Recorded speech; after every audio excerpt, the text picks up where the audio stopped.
Welcome to Sober Sunrise, a podcast bringing you AA speaker meetings with stories of experience, strength, and hope from around the world.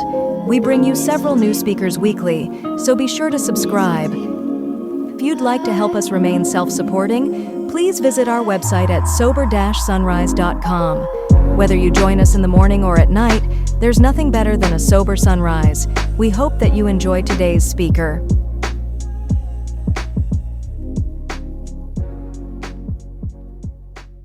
Let's go to the bottom of page 63. We've made our decision. We've uttered our prayer.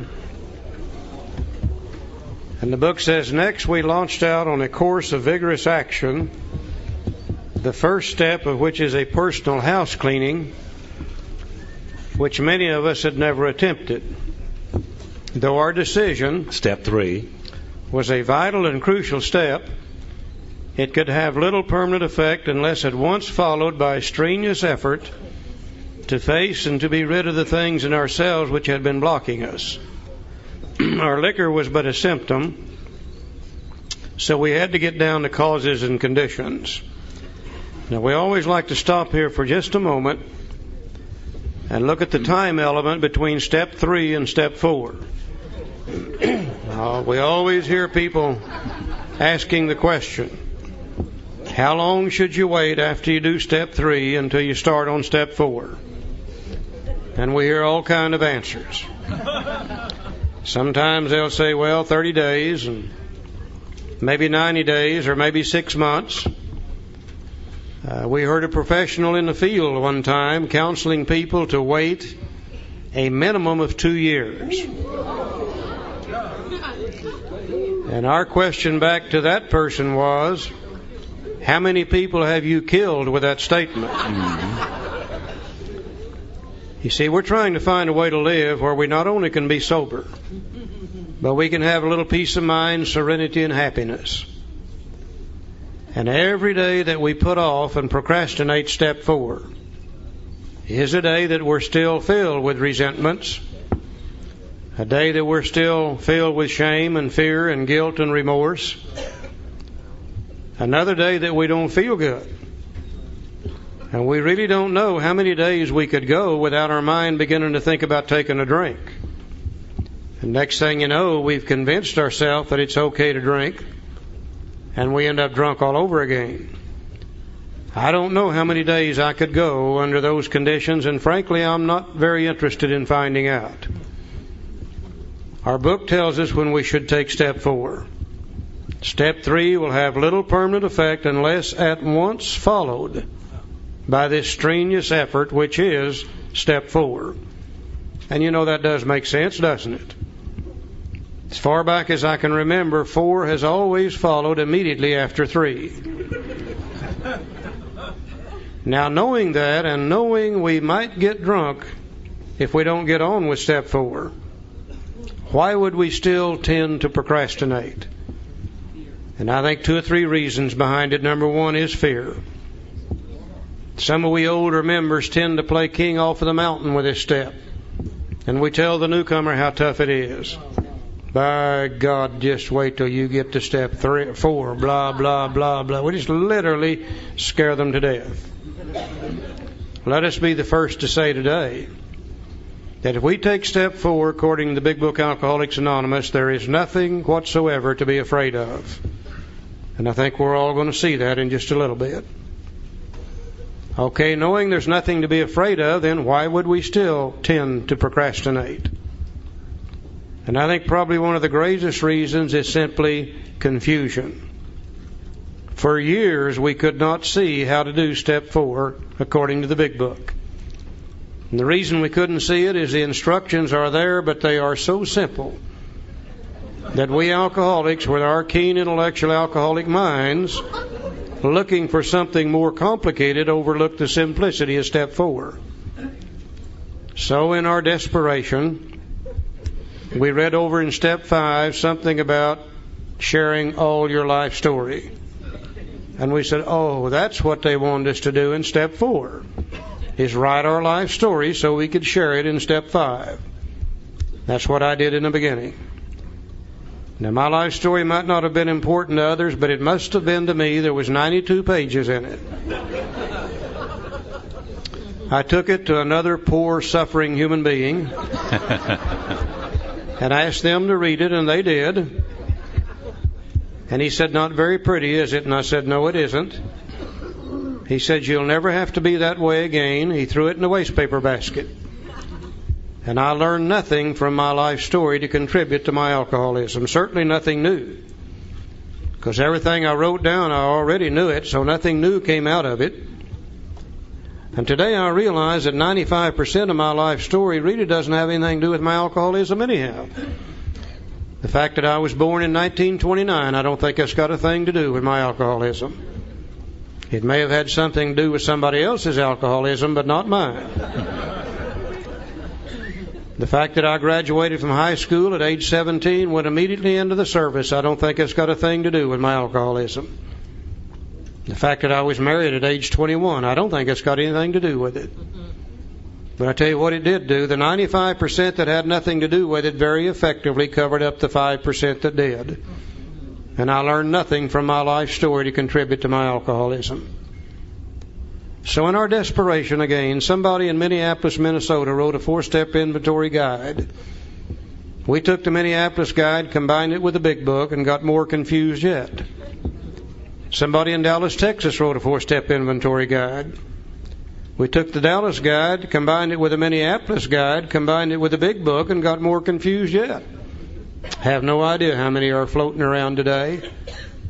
We saw one that had 20 pages in it. I'll guarantee you if you wasn't crazy as hell when you took it, you would be when you were through with it. It was one of those. All the time the instructions have been here. We just never could see them before because we didn't understand how Bill writes. And I think today if we can just kind of sit back and relax, look at a few simple ideas, we're going to see how easy this thing really is. There's two things we got to remember. First, he loved to use comparisons. Talking about one thing that we already know to teach us something new. Also, he did not like to repeat himself using the same words over and over. So he would tell us something, then turn around and tell it again, but use different words the second time. And bearing those two thoughts in mind, I think we can see how simple this thing really is. He starts out by saying, therefore we started upon a personal inventory. This was step 4. Immediately he jumps into business. He says a business which takes no regular inventory usually goes broke. And I think his first comparison is this. You know, if you had a business, and I don't care what it is, selling ladies' purses, men's watches, bicycles, or whatever, if you did an inventory once in a while, and by the way, inventory is defined as a written list of items.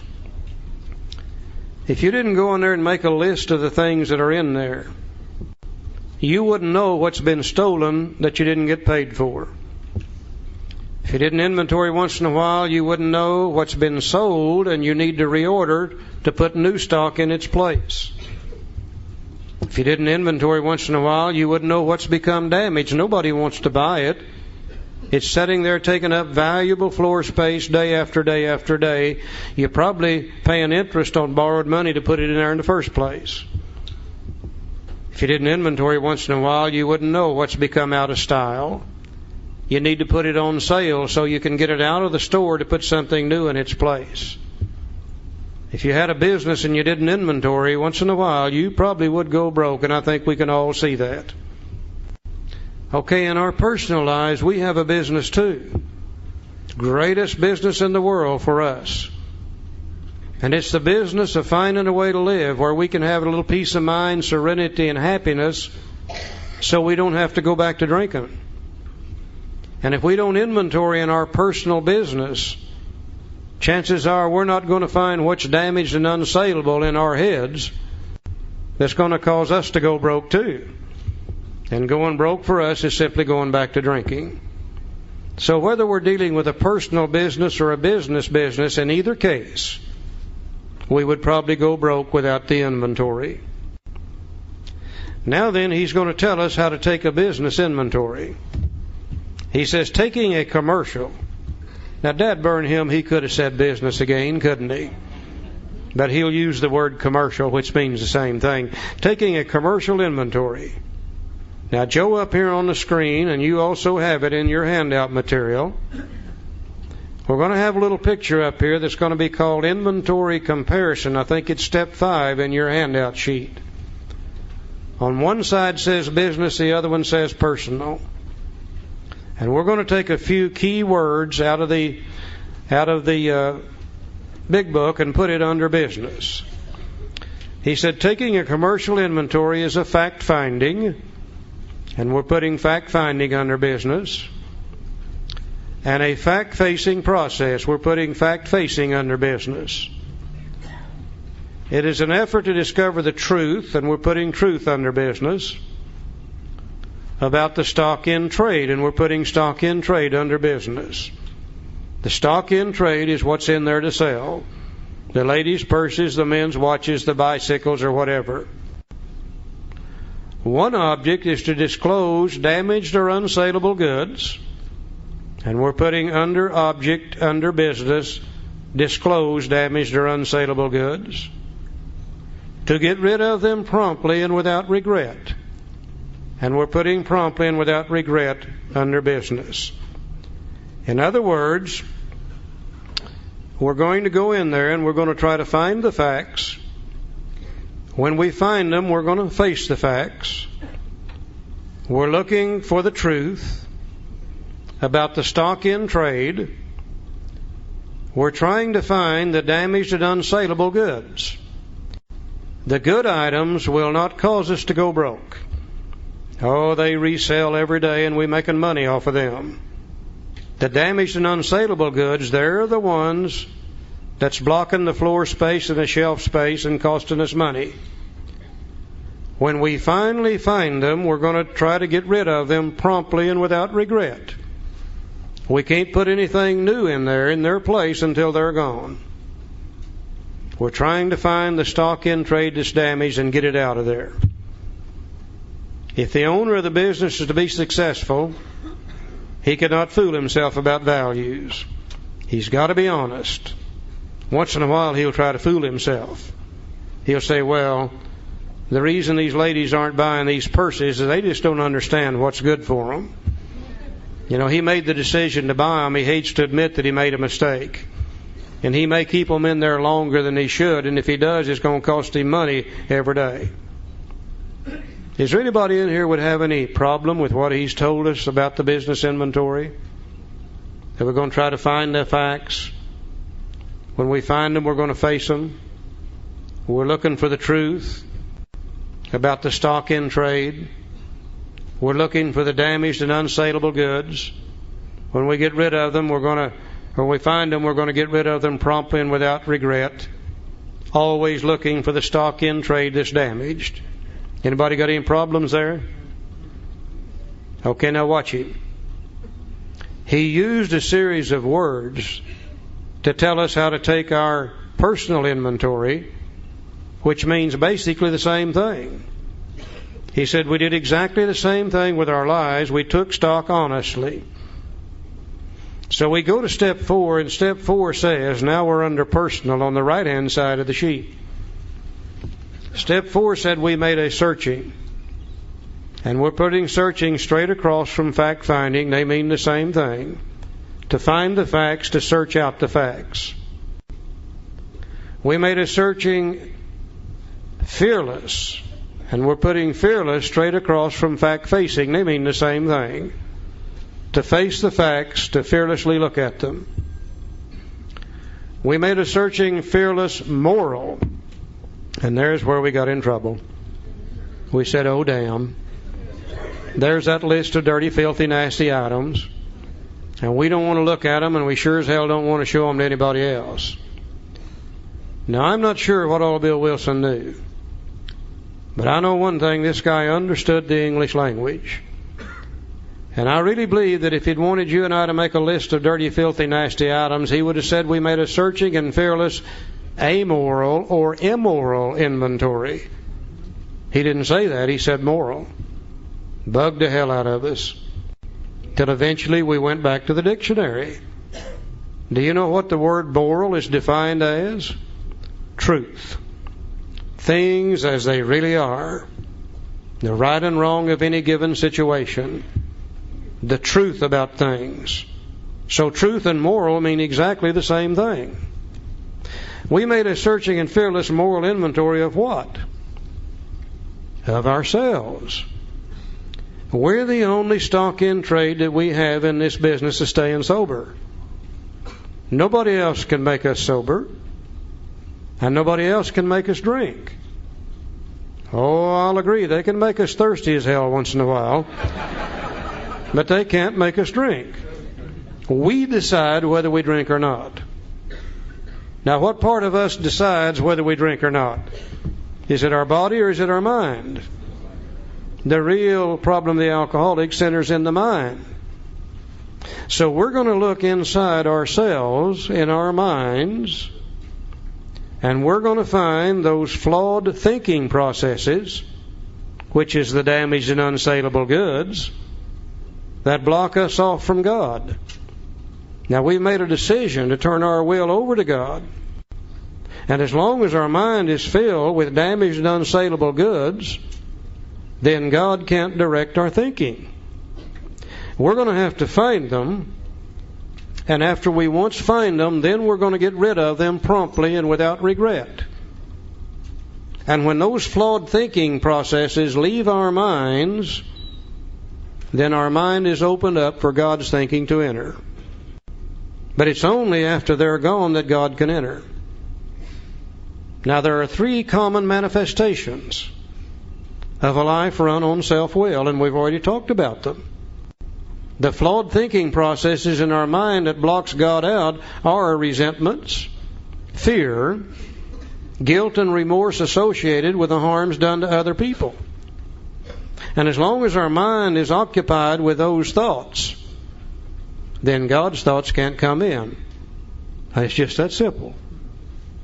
Now, I like to look at my head up here as a little bitty store, not much, a little bitty Quick Trip or 7-Eleven, not a hell of a lot in it, never has been. Over here in this part of my store, I've got some display cases, and they are filled with resentments. Damn him, damn her, by God I'll show them, blah-de, blah-de, blah, blah, blah, blah, blah, blah, blah. Those display cases are already full. God simply cannot get in there because He is blocked out by the damaged and unsaleable goods called resentments. Over here in this part of my store, I've got a little file cabinet. It's filled with fear. Oh my God, what's she going to do when she finds out about this one? Oh my God, what's the banker going to say when that check hits there this time? He's already told me he's going to file on me next time. Oh my God, is that my car sitting out in the front end torn up? Don't know how. Oh my God, and on and on and on.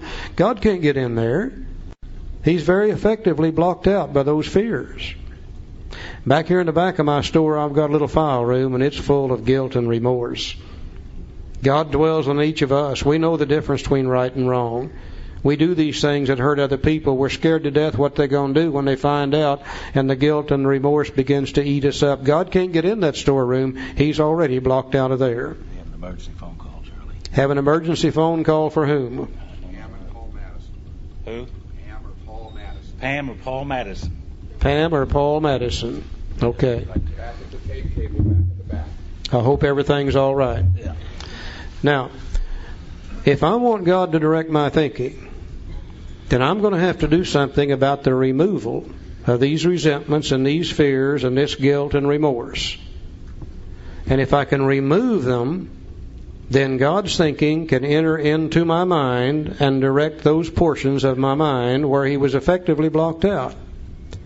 Now, my book is getting ready to show me just exactly how to look at these things truthfully. It's getting ready to show me how to remove them. Then the greatest thing it's going to show me is how to keep them from coming back in the future. And if I'll do my part, then God can direct my thinking. But until I've done my part, God can't. It's just that simple. He says, we did exactly the same thing with our lives. We took stock honestly, truthfully, morally. First, we searched out the flaws in our makeup which caused our failure. Being convinced that self manifested in various ways and what had defeated us, we considered its common manifestations. Resentment is the number one offender.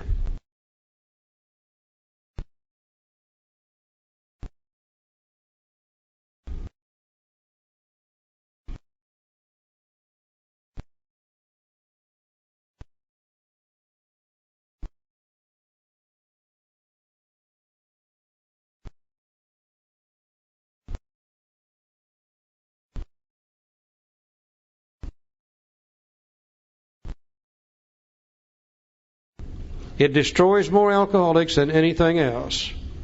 From it stem all forms of spiritual disease, for we've been not only mentally and physically ill, we've been spiritually sick. When the spiritual malady is overcome, we straighten out mentally and physically. In dealing with resentments, we set them on paper. So the first thing we're going to do is look at these resentments. Now, I think we need to look at that word and make sure we understand what it means. The word resentment is made from two old words. First are the letters R-E. Re. When you see re in front of another word, it always means to do again. Like repaint, replay, redo, always means to do again. The last part of this word, sentiment, comes from an old word called sentire, which means to feel. So the word resentment itself means to re-feel. Okay.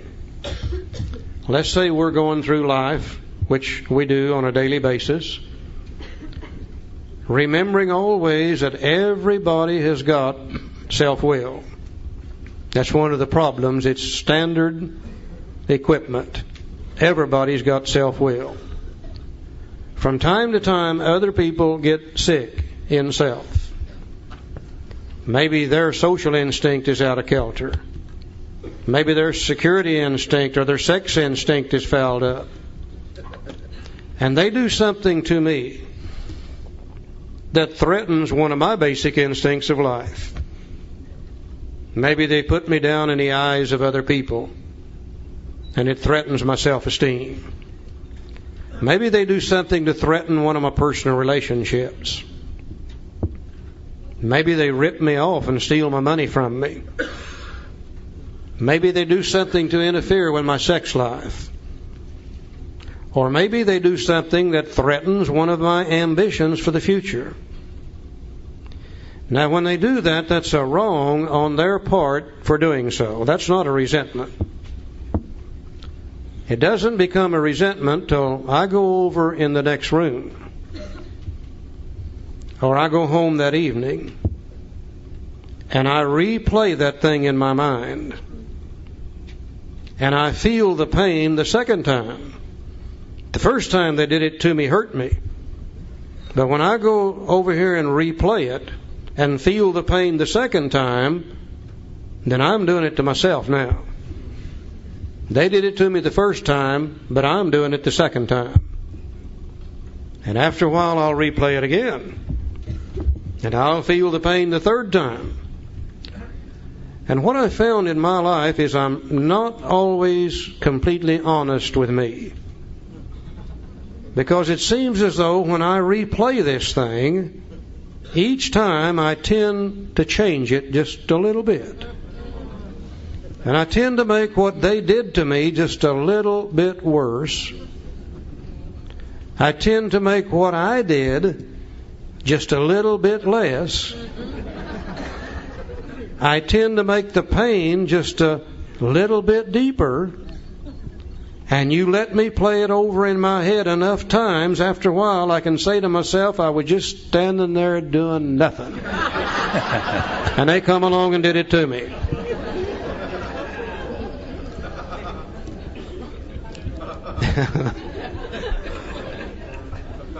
I love to watch football games. And in a football game, you'll see a guy called a quarterback. that sometimes will throw a pass. And the guy that's supposed to receive it, many times it's thrown up high on purpose so the other guys can't catch it. And the guy that's going to receive it, many times has to jump way up in the air to catch it. Now the members of the opposing team, they have learned that if you can hit this guy while he's still up in the air, before he really gets good control of that ball, you can knock it loose from him. So they wait until he jumps up in the air, and when that ball touches his fingers, they knock the hell out of him. Now he's completely defenseless now. And they'll hit him, and sometimes it'll just turn him upside down. He'll fall on his head, his neck bends sideways, his legs spread apart, one arm bends completely behind his back, and it just hurts the hell out of him, and you can see that he's hurt. Now, the football game, though, is like the game of life. It's going to go on. They're not going to stop it very long. One or two things will happen with this guy. They'll run out there and check him over, and if he isn't hurt too bad, they'll pump a little air in him and get him up and get him going again. If he's hurt too bad, they'll drag him off to the side, they'll put somebody in his place, and the game starts again. The football game is going to continue. I don't care what's happened. Now, the announcer up in the booth, though, he's got a resentment machine. Because after a while, he'll say, let's look at that again. And this time, it is in slow motion and living color. My God, it looks twice as bad as it did the first time. You can see how far his neck really did bend, how far his legs spread apart, and how badly that arm was bent, and it looks twice as bad as it did the first time. After a while, the announcer will say, let's look at that again. The game's been going on now for 15 minutes. The announcer's still bouncing this guy up and down, up and down, up and down off the ground. Now, we alcoholics have up here in our heads a little resentment replay machine. And we get up in the mornings and we tune it up in living color. We clean the lens on it because we don't want to miss nothing. And we shine it on the world all day long.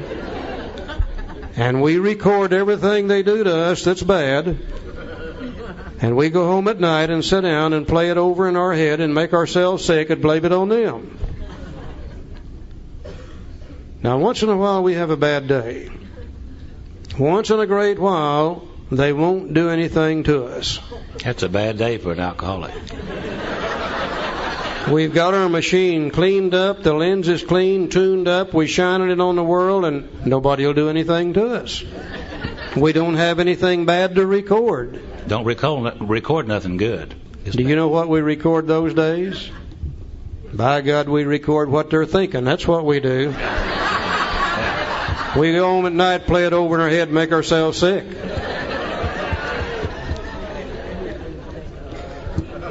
Now, there's a bad thing about a resentment.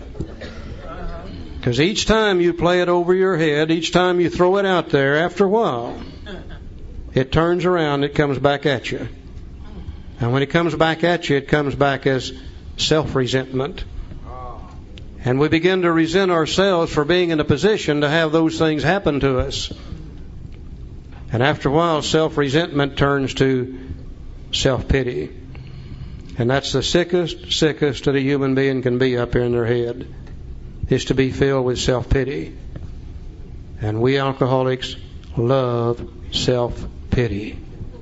We like to get up early in the morning, put self-pity on as a cloak of dignity, and as we go out the door we say, here I come, mean old world, just do it to me. I know you're going to get me because you always do. It is a sick way to build our self-esteem. Because after all, if the whole world is picking on us, we must really be somebody. And my God, we love that self-pity. If you want an alcoholic mad, if you want to make them mad, you try to feel sorry for one of us. And we'll tell you in a hurry, don't you feel sorry for me. That's my damn job, you know. Is there any way that God can enter a mind filled with that kind of crap? No way. Our thinking is controlled and dominated by these resentments and all the things that go along with it. God is absolutely, completely blocked out of our mind through these resentments. At the very least, we're going to have to do something about them. Now, the instructions on how to do them are here in the big book, Alcoholics Anonymous. Are just so simple that we never could see them before. We've given you a sheet in your handout material called a Review of Resentments. I believe that's page 9 and 10. And what I would ask you to do now is take those last two columns, try to fold them over where you can't even see them, where all you're looking at is column 1, 2, and 3. The example on page 65 has already been filled out. And we didn't know the procedure that Bill used to fill it out. That's where a lot of our confusion is. So what we've given to you in the first three columns is page 65 in the blank form. We want to emphasize we're not trying to bring another inventory in AA. We've already got enough of those. Page 65, the resentment sheet that you have is 65 in the blank form. Column 1, I'm resentful at. Column 2 is the cause. Column 3 affects my. Now let's see if we can't find the instructions on how to fill it out. In dealing with resentments, we set them on paper. Okay, you've got the paper now, and we're going to start setting them down. You know, we're always taught to read from left to right. And if you read from left to right and trying to figure out the inventory on page 65, you would start with the Mr. Brown, and you'd write down the resentment, and then you'd change your mind and go to the second column and write down the cause. Then you change your mind again and go to what part of self was affected, and you have to use those basic instincts of life and try to write down what part of self was affected. Then you'd go back to the first column mentally and write down Mrs. Jones. And then you'd change your mind again and go to the second column. Well, you get the idea. If you do that long enough, if you have a mind like mine, it says tilt. Just too much information. And I say, well, what the hell? All they wanted was a life story anyhow. So I just disregard this. Well, we didn't know how to fill out this column. It seems to us that you fill this out one column at a time from top to bottom, leaving a little space in between the names in column 1. So you'll fill that in over in column 2 and a little bit later. Because our book said that we listed people, institution, or principle with whom we are angry, period. From top to bottom in column 1, we would simply write down all the people, principles, or institution with whom we are angry from top to bottom, leaving a little space between each one of them all the way down. People, that's self-explanatory. Institutions are those things such as the police department, the Internal Revenue Service, the federal government, the church, etc. Principles are those old guiding, I hate to use the word laws, but it's the only thing I can think of, natural laws that's interfered with our style of living. The 10 Commandments, that's a set of principles. And when I was out there drinking, I don't want to hear nothing about the 10 Commandments. I'm breaking all of them but one, and maybe I broke it in a blackout too, I don't know. Another old principle I'd always hated said, what goes up must come down. I never cared for that one. Another one said, what you give out's what you get back. Another one said, there are no free rides. You'll pay for whatever you get. And my dad used to say, when you lay down with dogs, you'll get fleas on you every time. Those old principles that interfered with our style of living. Now, you don't need to be sober very long to do this. All we got to do is take these things out of our head, put them down on paper. You don't have to have a high education to do this. If you can't write, you feed the names to somebody else and let them write them down. And while our mind is on one thing and one thing only, let's fill out the first column from top to bottom. I've never seen an alcoholic yet that did not know just who and what, by God, we're mad at. We spend thousands of hours sitting around in bars talking about it. All we got to do is take it out of our head, put it down on a piece of paper. and we will have completed the first instruction. And hopefully the same thing will happen to you that happened to me when I did this. They came to me and they said, list your resentments. And I said, I don't have any. And they said, surely you got one or two. Maybe you don't understand what the resentment is. And they explained to me that it was to re-feel old pains and old hurts. And I said, oh yeah, I got a couple of those. They said, put them on paper. Leave a little space in between each one. So I got a sheet of paper and leaving space between like the book does. First thing I knew, I had about 8 names on that sheet of paper. And I reached over and got another sheet of paper. And after a while I had 8 more listed. And I got another sheet of paper, and next thing you know I had 8 more listed, and I got another sheet of paper. I got up to about 152. And I said, man, you're madder than hell at everything. I did not know that. You can only see one resentment at a time in your head. I don't think any of us will ever see how many resentments we really do have and how much they control and dominate our thinking till we get them all down on a sheet of paper and see them in their entirety for the first time. Now, we've made a decision to let God direct our thinking. And if we've got that many resentments, then resentments direct our thinking and God can't, and it's just that simple. Just by the listing of the names, we learn something very valuable about ourselves, how resentful we really are. You just can't see this stuff in your head. It has to go on paper. So we filled out the first column. Now, Bill said Mr. Brown, Mrs. Jones, my employer, and my wife. He probably had more than that. I think he just didn't want to use any more space in the big book. Mine was that long, long list of about 152 names, Joe. So we asked why we were angry, period. Stop right there and go to the second column, the cause. Now, in the illustration, and he used here very short and sweet, just 4 or 5 little words, not too many words to describe the cause. Simplicity is the key here in the second column. Now, he's resentful at Mr. Brown. Why? His attentions to my wife. He told my wife of my mistress. Brown may get my job at the office. Now, I don't even know Mr. Brown. I'm already mad at him myself. Now, he's resentful at Miss Jones because she's a nut. She snubbed me. She committed her husband for drinking. He's my friend, and she's a gossip. What she did was put his old drinking buddy in the nut house, and he don't like that at all. Now, he's mad at his employer. Why? Well, he's unreasonable and unjust and overbearing. Probably said, say, Bill, by the way, where were you all day yesterday anyhow? He threatens to fire me for drinking and padding my expense account. That's unreasonable as hell, isn't it? Yeah, very narrow-minded. Now, he's really mad at his wife. She misunderstands and nags, and she likes old Brown. And she wants the house put in her name. Yeah. Uh-huh. You tie that together, liking old Brown, wanting the house put in her name, it's about time to get a little bit upset, isn't it?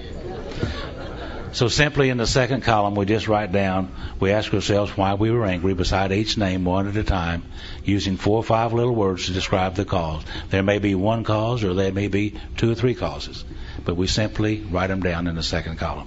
We're not going to write any big, long essays. No. Just a few simple words by each name. And it may be one cause, and there may be multiple causes, as we have here. Whatever it is, we put it down. I filled out the second column, and I began to realize something that's become very valuable to me. I began to realize it's not the people and the institutions that I'm upset with. It's what they've done to me that's got me upset. You know, I can take Mr. Brown out of here and put Mr. Green in.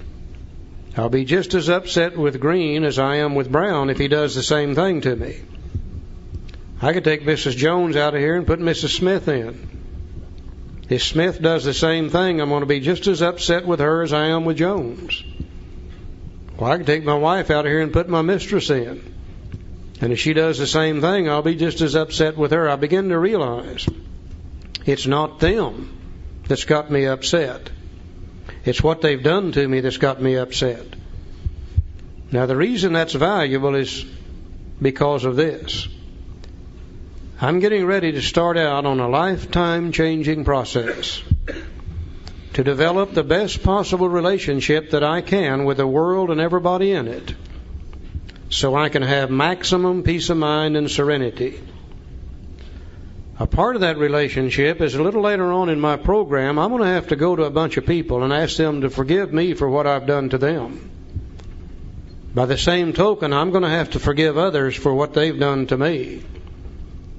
And a part of that forgiving process can start right here, when I begin to realize it's not them, it's what they've done that's got me upset. That starts getting names out of the way, and it's going to make it a lot easier to handle this in the future.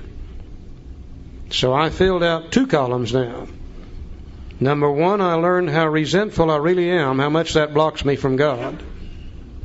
And number 2, I've learned it's not them I resent, it's what they've done to me that I actually resent. 2 valuable things. Now let's look at the 3rd column. In most cases, it was found that our self-esteem, our pocketbooks, our ambitions, our personal relationships, including sex, were hurt or threatened, so we were sore, we were burned up. On our grudge list, we set opposite each name our injuries.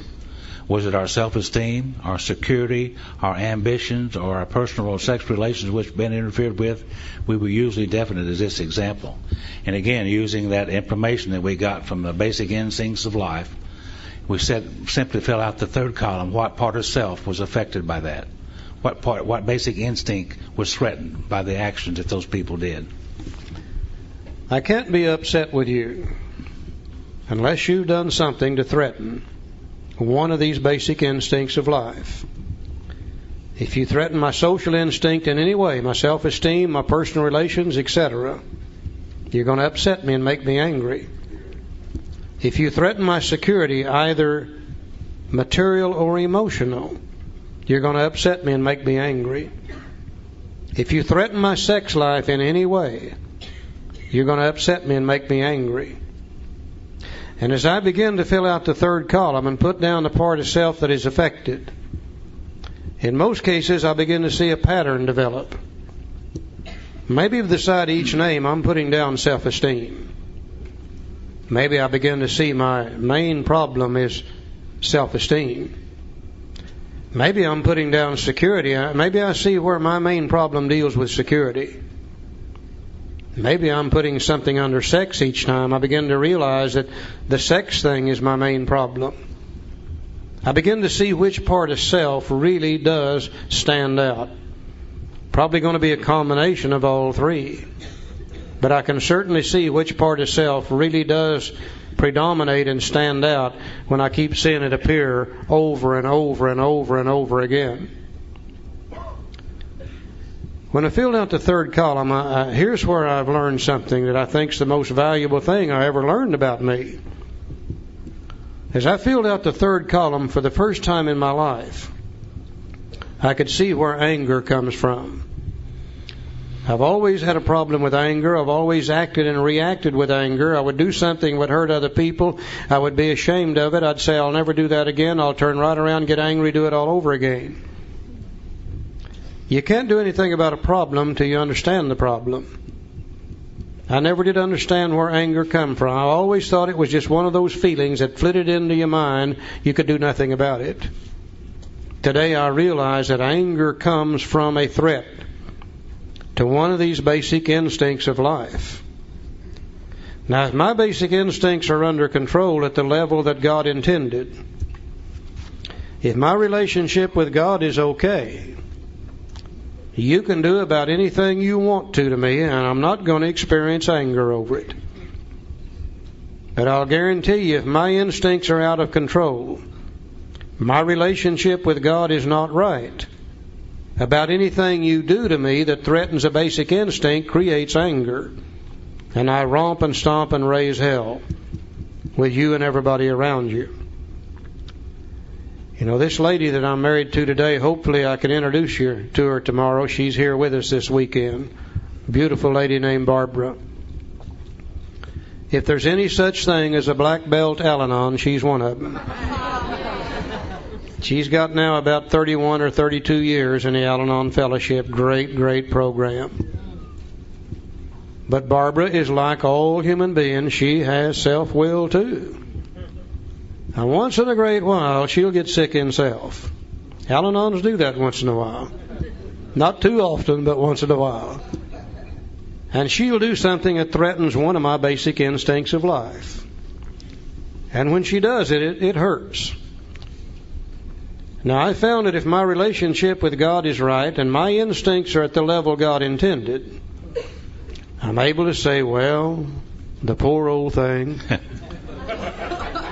They're sick just like we are, and they can't help it any more than we can. And that thing will just slide off of my back and just won't bother me at all. And I just go on about my business. Now, 30 days later, though, the same lady does the same thing. Only this time, my instincts are not under control.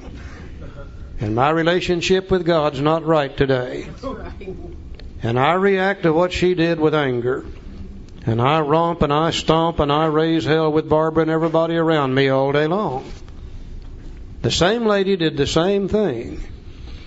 But I choose to react to it in an entirely different manner, based upon my relationship with God and where my instincts are that day. Thank God I've learned that. Because you see, I can't do anything about Barbara. And I can't do anything about any other human being on earth. But I can do something about my relationship with God and keeping my instincts under control where I don't have to get angry. And if I don't have to get angry, I'm in much less chance of drinking than I am if I just continue that anger over and over and over. Thank God I've learned that.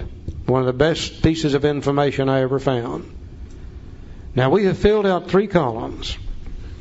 Column 1, we listed the people we're angry with, resentful at, and we realized how resentful we really are and how much that blocks us off from the sunlight of the Spirit. Column 2, we've learned it's not them we're resentful at, it's what they've done to us. Column 3, we've learned it's not even what they've done to us. It's how we choose to react to it based on our relationship with God and whether our instincts are under control or not. Now, we're going to fill out a couple names here from our inventories. We're not going to do the whole thing, but just 2 or 3 names as an example. The first name on my sheet was this lady named Barbara. 30 some odd years ago, I hated this lady with a purple passion. If I could have done away with her and not get caught, I believe I would have done it. I used to lay awake at night fantasizing about this thing. Tomorrow morning when she's on the way to work, and by the way, she always worked. I believed in her being self-supporting through her own contributions. Always thinking of others. Tomorrow morning when she's on the way to work, she's going to get run over by a big semi-truck. And it's not going to be just any trucking company. It's going to be a very affluent trucking company. And they're going to run over her and kill her, and then I'm going to sue them. And I'm going to come out of this deal getting rid of her with $2 or $3 million in hand. You Al-Anons are not the only ones that fantasize. We Alkies did it too. Believe me, we did.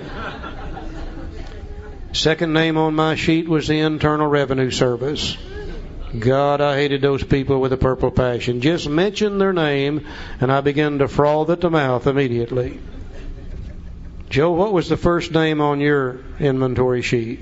Rose. Rose. Wife number 1, Rose.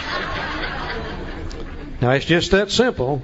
That's how you fill out the first column. We go to the second column. Why am I so upset with Barbara? Well, the last year before she went to Al-Anon, she had the audacity to file for divorce 3 times. She's spending more money on lawyers and divorces than I'm spending on booze and everything that goes with it. And my God, I hated her for that. Why am I so upset with the Internal Revenue Service? Well, they're trying to put me in jail, that's why. Joe, how come you're so upset with Rose? She had an affair with another man. After all I've done to her. After all I've done. Had an affair with another man. Really upset with her. Now we go to the third column. Now, Barbara filing for divorce 3 times, is that a threat to my self-esteem? Oh, you betcha. What are other people going to think about me now? Taking this lady back after she's filed for divorce 3 times. Barbara filing for divorce 3 times, is that a threat to my personal relationships? Sure it is. She's going to take the kids and she's going to leave, or they're going to kick me out, one of the two. No personal relationships. Her filing for divorce 3 times, is that a threat to my security? Oh yeah, by the time she's through, she'll have it all. Don't worry about that. Is it a threat to my sex life? Oh yeah, she probably won't let me have any sex if we get a divorce.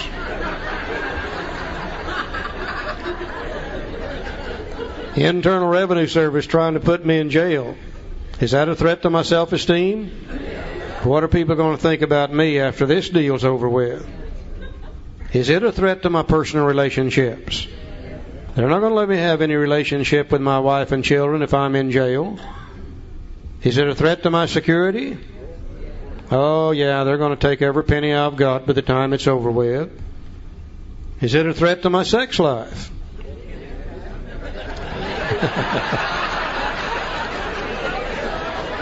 The kind I'd like to have, you betcha it's a threat to it. Now, there may be some in there I don't want, but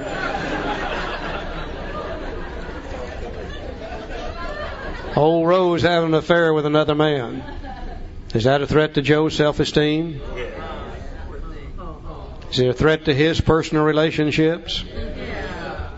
It's a threat to his security? Yeah, he'll have to go to work now. She's been supporting him for the last 10 years. A threat to his sex life? Oh, yeah. All these things are a threat to those things. Okay.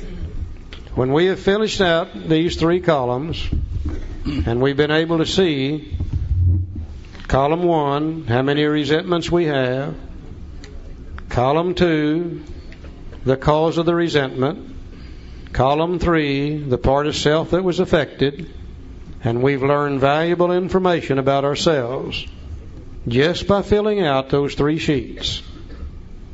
Now then, let's see what we do with those 3 sheets after they're filled out, Joe. So we went back through our lives. Nothing counted but thoroughness and honesty. When we finished, we considered it carefully. The first thing apparent was that this world and its people were often quite wrong. To conclude that others was wrong was as far as most have ever got. And I always knew that. Yeah. The usual outcome was that people continued to wrong us and we stayed sore. Sometimes it was remorse and then we were sore at ourselves. But the more we fought and tried to have our own way, the worse matters got.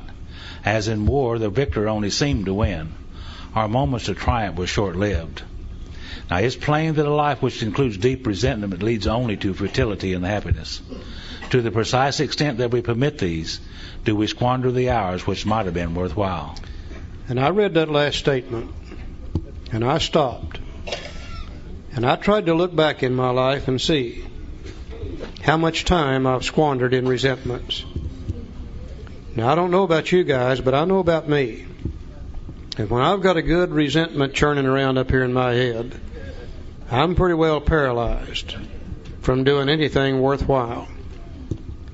And one of my favorite things that I was doing back when I was drinking was to get up early in the morning, have a drink of whiskey and a cup of coffee, and turn on my resentment replay machine and replay what she did to me yesterday, and replay what that guy did to me a month ago, and replay what that person said to me 6 months ago, and replay what that damn boss did to me about a year ago, and replay what that damn policeman did to me 5 years ago, and replay what my uncle did to me 10 years ago, and replay what my mother did to me 15 years ago, and replay what my father did to me 20 years ago.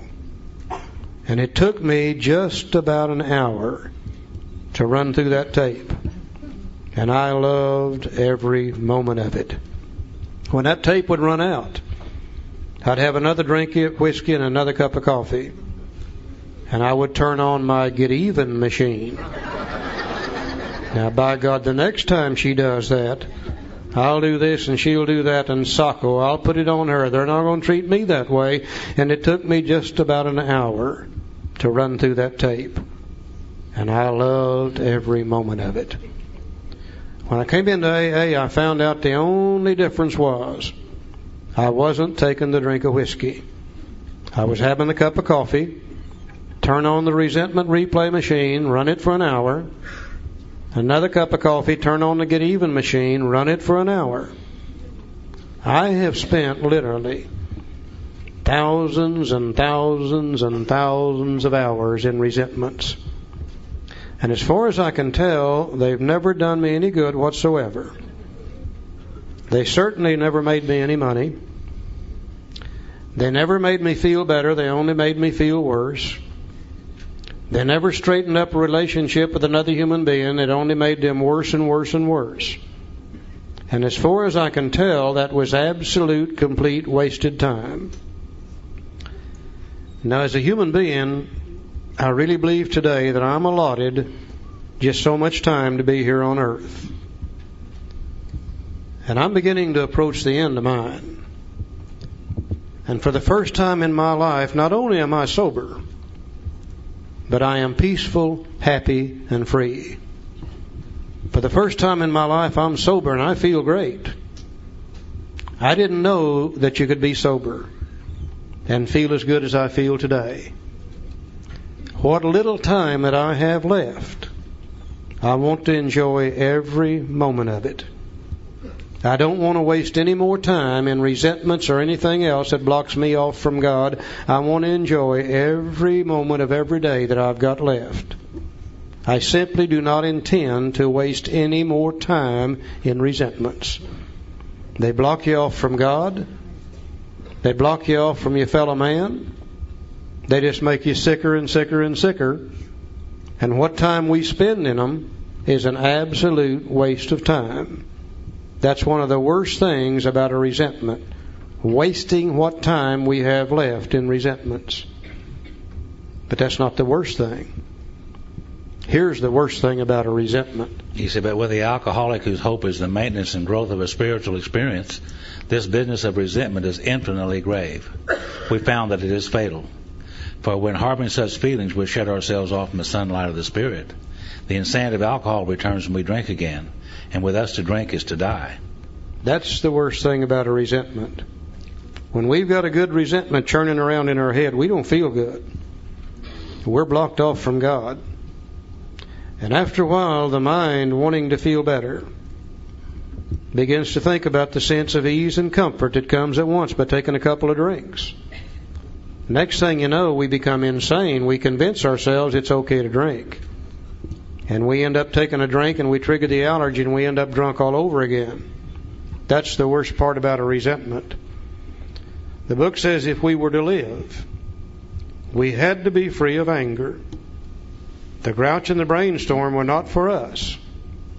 They may be the dubious luxury of normal men, but for alcoholics, these things are poison. We turn back to the list. You see, this is why you got to have a written inventory. If you had it in your head, you would have lost it already. We turn back to the list, for it held the key to the future. We were prepared to look at it from an entirely different angle. Always before I looked at it to see what those suckers had done to me. Today I would look at it to see what that resentment is doing to me. And if it's blocking me off from God and maybe causing me to get drunk, then I'm looking at it from an entirely different angle. We begin to see that the world and its people really dominated us. In that state, the wrongdoing of others, fancied or real, had power to actually kill. And I stopped And I said, Charlie, how dumb can you be? All my life I've been proud of the fact that I stand on my own 2 feet. Nobody tells me what to do. I don't need your advice, thank you. And I suddenly realized that other people, through my resentment toward them, have controlled and dominated my thinking as far back as I can remember. And if they've controlled and dominated my thinking, they've controlled and dominated my actions, they have absolutely, completely controlled and dominated my entire life for me. I always thought I was in charge, but I suddenly realized other people have been in charge as far back as I can remember through my resentments toward them. And then I said, man, you really are stupid, aren't you? Because some of these people have been dead and buried in a graveyard for years. And they've been reaching out from the grave, and they've had me by the yang-yang as far back as I can remember. And when I saw that, I said, to hell with them. I'm not going to let those people, alive or dead, live in my head rent-free any longer. I've made a decision to let God direct my thinking. And if others direct it, alive or dead, justified or unjustified, then God can't. And it's just that simple. And an amazing thing happened to me right here. We alcoholics fancy ourselves as reasonably intelligent people. Now, I don't know that we're smarter than anybody else, but I think we're reasonably intelligent people. And we don't like to look stupid. And when I saw the stupidity of letting those people control me and dominate me, it looked so dumb that about 95% of these resentments began to disappear automatically when I saw how stupid that really was. But I found that I had 4 or 5 or 6 that were so deeply embedded in my mind for so long that they didn't automatically disappear when I saw the stupidity behind them. And for those, I had to have some additional help. We now come to the first prayer in the big book in step 4. We always hear about the step 3 prayers, the step 7 prayers. We never hear about the step 4 prayers. Let's see how we can use prayer to remove those deep, deep-seated resentments. He said, how could we escape? We saw that these resentments must be mastered, but how? We could not wish them away any more than alcohol. So you can't heal a sick mind with a sick mind. You can't wish your way out of it. Well, this was our course. We realized that the people who'd wronged us were perhaps spiritually sick. And though we did not like their symptoms and the way they disturbed us, they, like ourselves, were sick too. It's part of the prayer. We asked God to help us to show them the same tolerance, pity, and patience that we would cheerfully grant a sick friend. When a person offended, we said to ourselves, this is a sick man. How can I be helpful to him? God save me from being angry. Thy will be done. And I'm like Charlie. I spent many, many years in my life, many hours of my life thinking. My mind was racing uncontrollably, figuring out some way I could get even with those people. And I finally figured out a way to get even with them. Well, the way you get even with people is you pray for them. And when you pray for them, then you're even. And you see, I didn't know that. And after I got sober, I'd been sober about 3 or 4 months, I went to a little conference in Apache, Oklahoma, and I met a lady there. Some of you know. Her name was Alabama Carruthers. Some of you all knew Alabama. She became a big influence on my life. And she said a couple of things that night that really struck me. She said she had a soul sickness, and I could identify with that. Because my last night of drinking, I was sitting on a bar stool, and I had a real sick feeling in my stomach, and it wasn't a throwing up type sick, it was sick feeling. And she said it was a soul sickness. I said, that's what I had, a soul sickness. And then she said another thing that night. She said, I have peace of mind today. And boy, I mean, that really struck me, because that's all I'd ever wanted was peace of mind. And I loved Alabama. She was always excited about life and what was going to happen next. And then after that meeting was over with, we were sitting around the lobby of this hotel, and it was about 3 o'clock in the morning, and I was sitting there watching Alabama operate, and it wasn't saying anything. Finally, it was just Alabama and myself and my little sponsor, George, a little black guy laying in her lap. And I began to talk to Alabama. I said, Alabama, you said you had peace of mind tonight. How did you get peace of mind? I want peace of mind.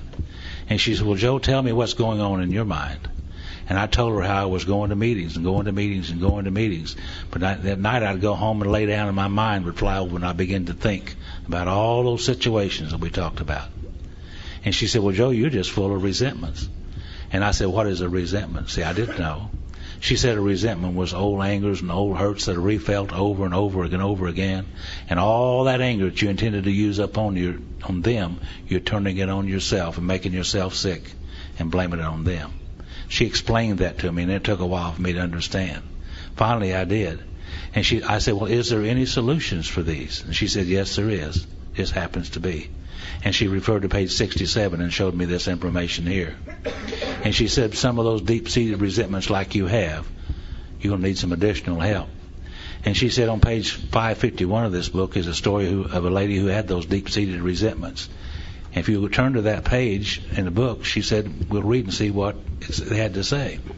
Well, Alabama had a purse that was about this big. And it was about that deep. And she began to look in that purse. You know how they are. They're digging around. And she finally found one of these books. I didn't think she was ever going to find it. She pulled it out of there and she said, well, let's look at page 551 and see what this says.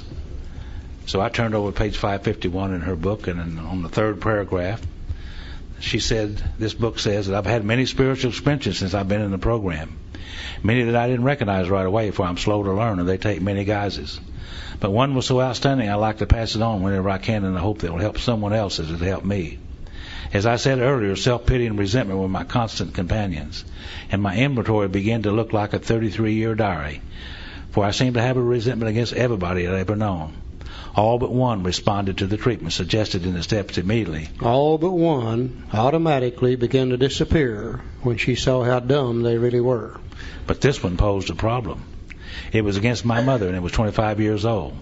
I had fed it, fanned it, and nurtured it as one might a delicate child, and it had become as much a part of me as my breathing. Now, it had provided me with my excuses for my lack of education, my marital failures, personal failures, inadequacies, and of course my alcoholism. And though I really thought I'd been willing to part with it now, I knew I was reluctant to let it go. One morning, however, I realized I had to get rid of it, for my reprieve was running out. And if I didn't get rid of it, I was going to get drunk, and I didn't want to get drunk anymore. In my prayers that morning, I asked God to point out to me some way to be free of this resentment. During the day, a friend of mine brought me some magazines to take to a hospital group I was interested in. And I looked through them, and a banner across the front of one featured an article by a prominent clergyman in which I caught the word resentment. Now, he said in effect, and here it is. He said, if you have a resentment you want to be free of, if you will pray for the person or the thing that you resent, you will be free. If you will ask in prayer for everything you want for yourself to be given to them, you will be free. Ask for their health, their prosperity, their happiness, and you will be free. Even when you don't really want it for them and your prayers are only words and you don't mean it, go ahead and do it anyway.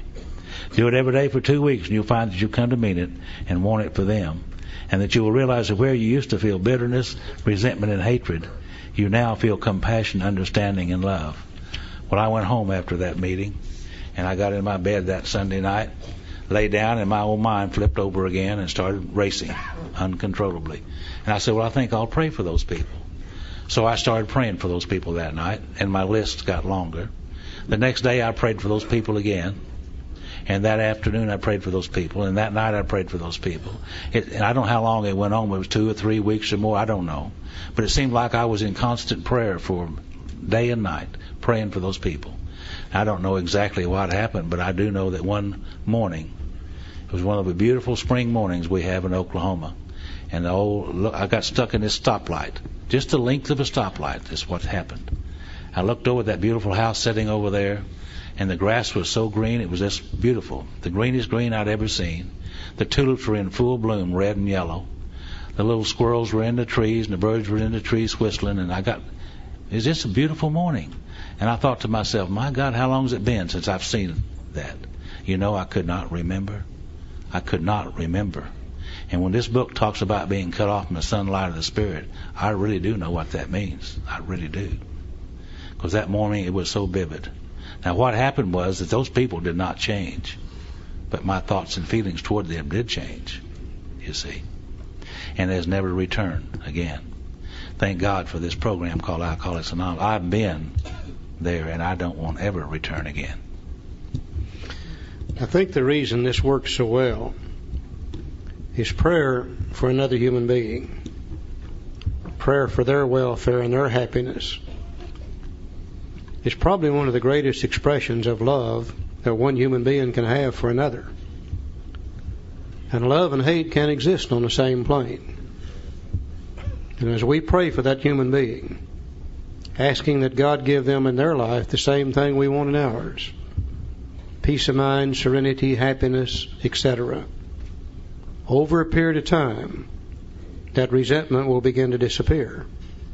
Sometimes it just takes 2 or 3 prayers. Sometimes it takes every day for 2 weeks. Sometimes it might take every day for 2 months.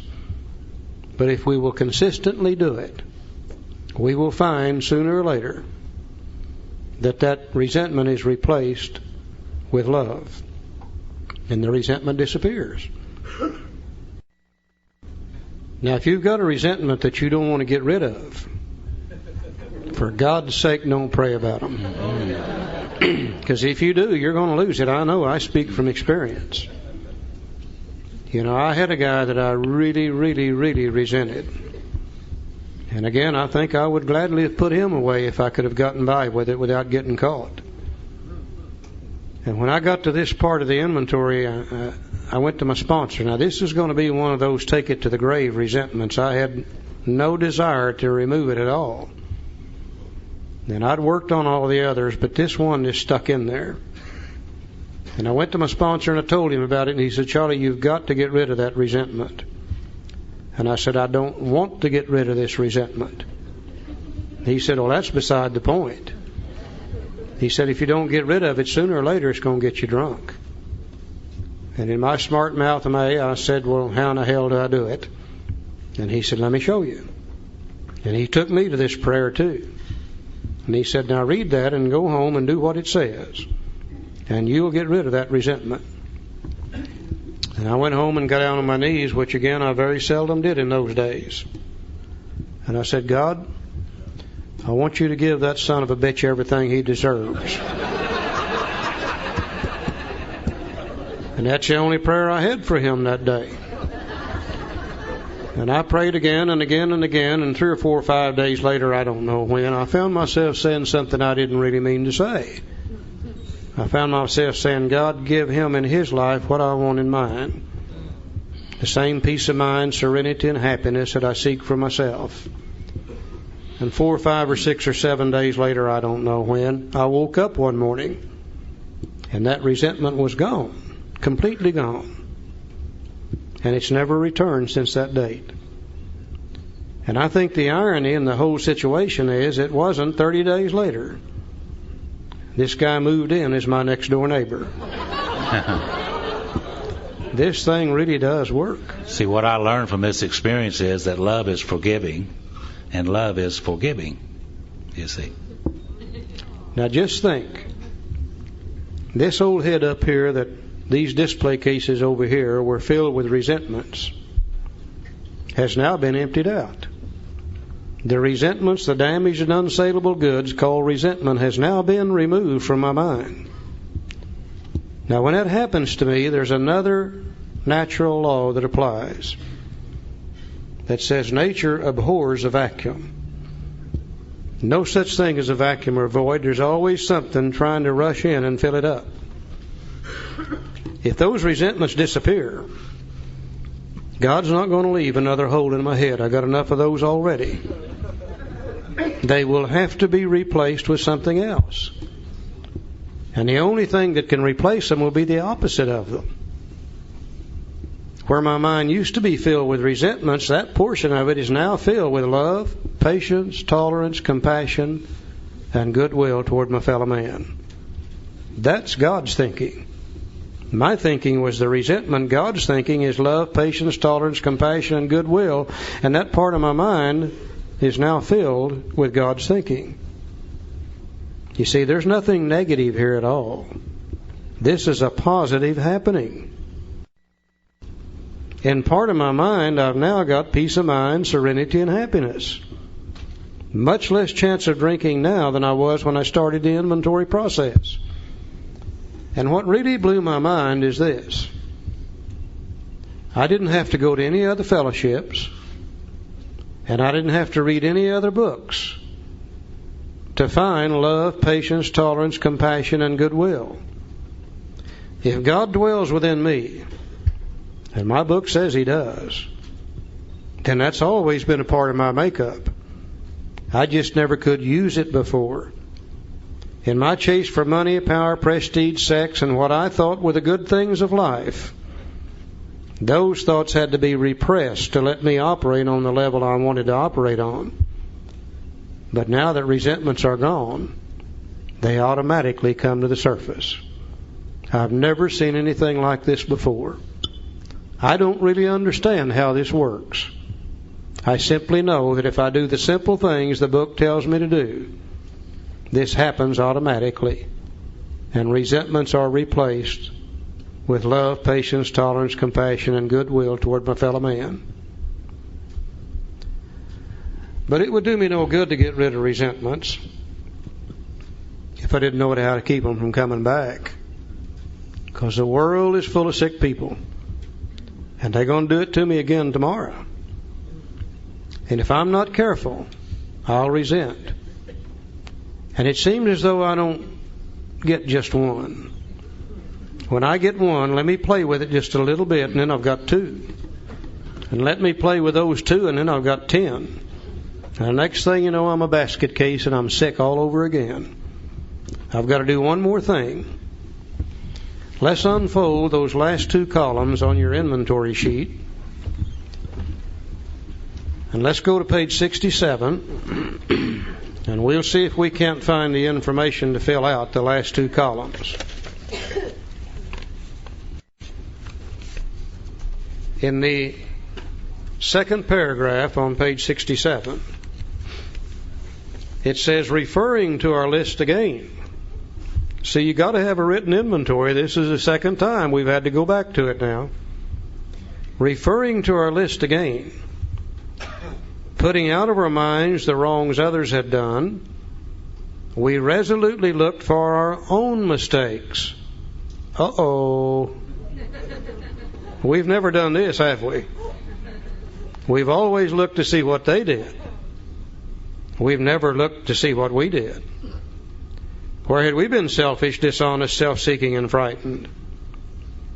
Though a situation had not been entirely our fault, we tried to disregard the other person involved entirely. Where were we to blame? The inventory was ours, not the other man's.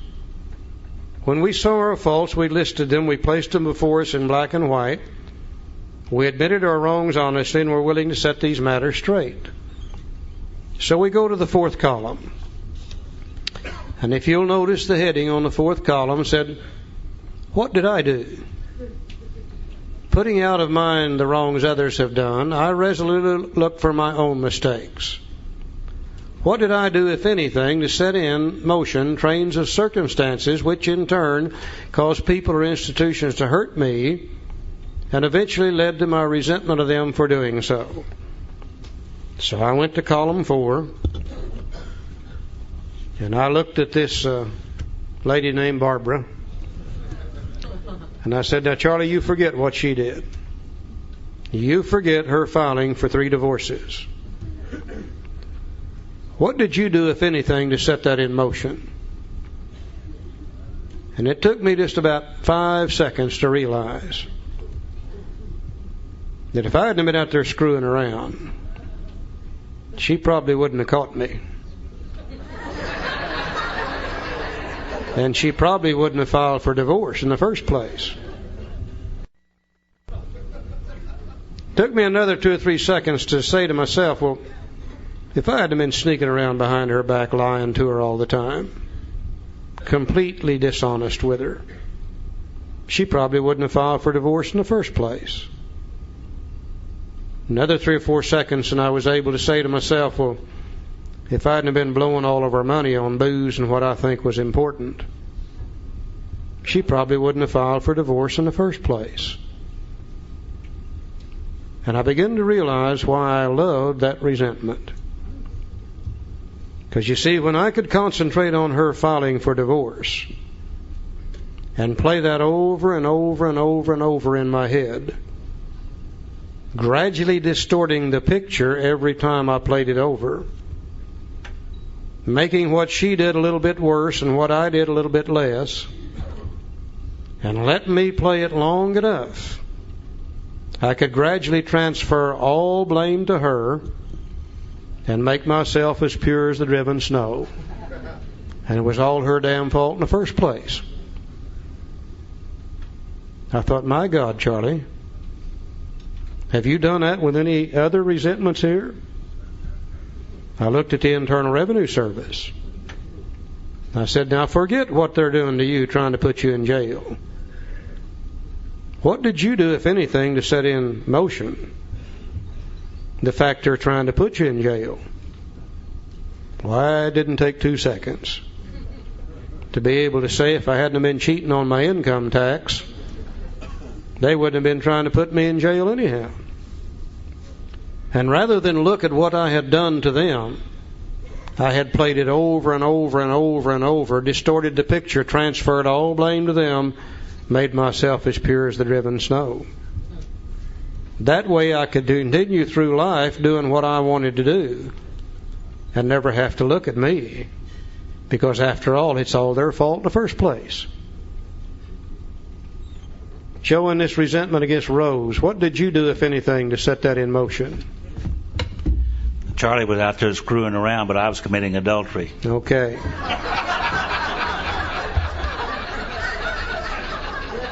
Sneaking around behind her back and lying to her all the time. And Rose finally got enough of it. She said, I'll show him. And she went out and had her own affair.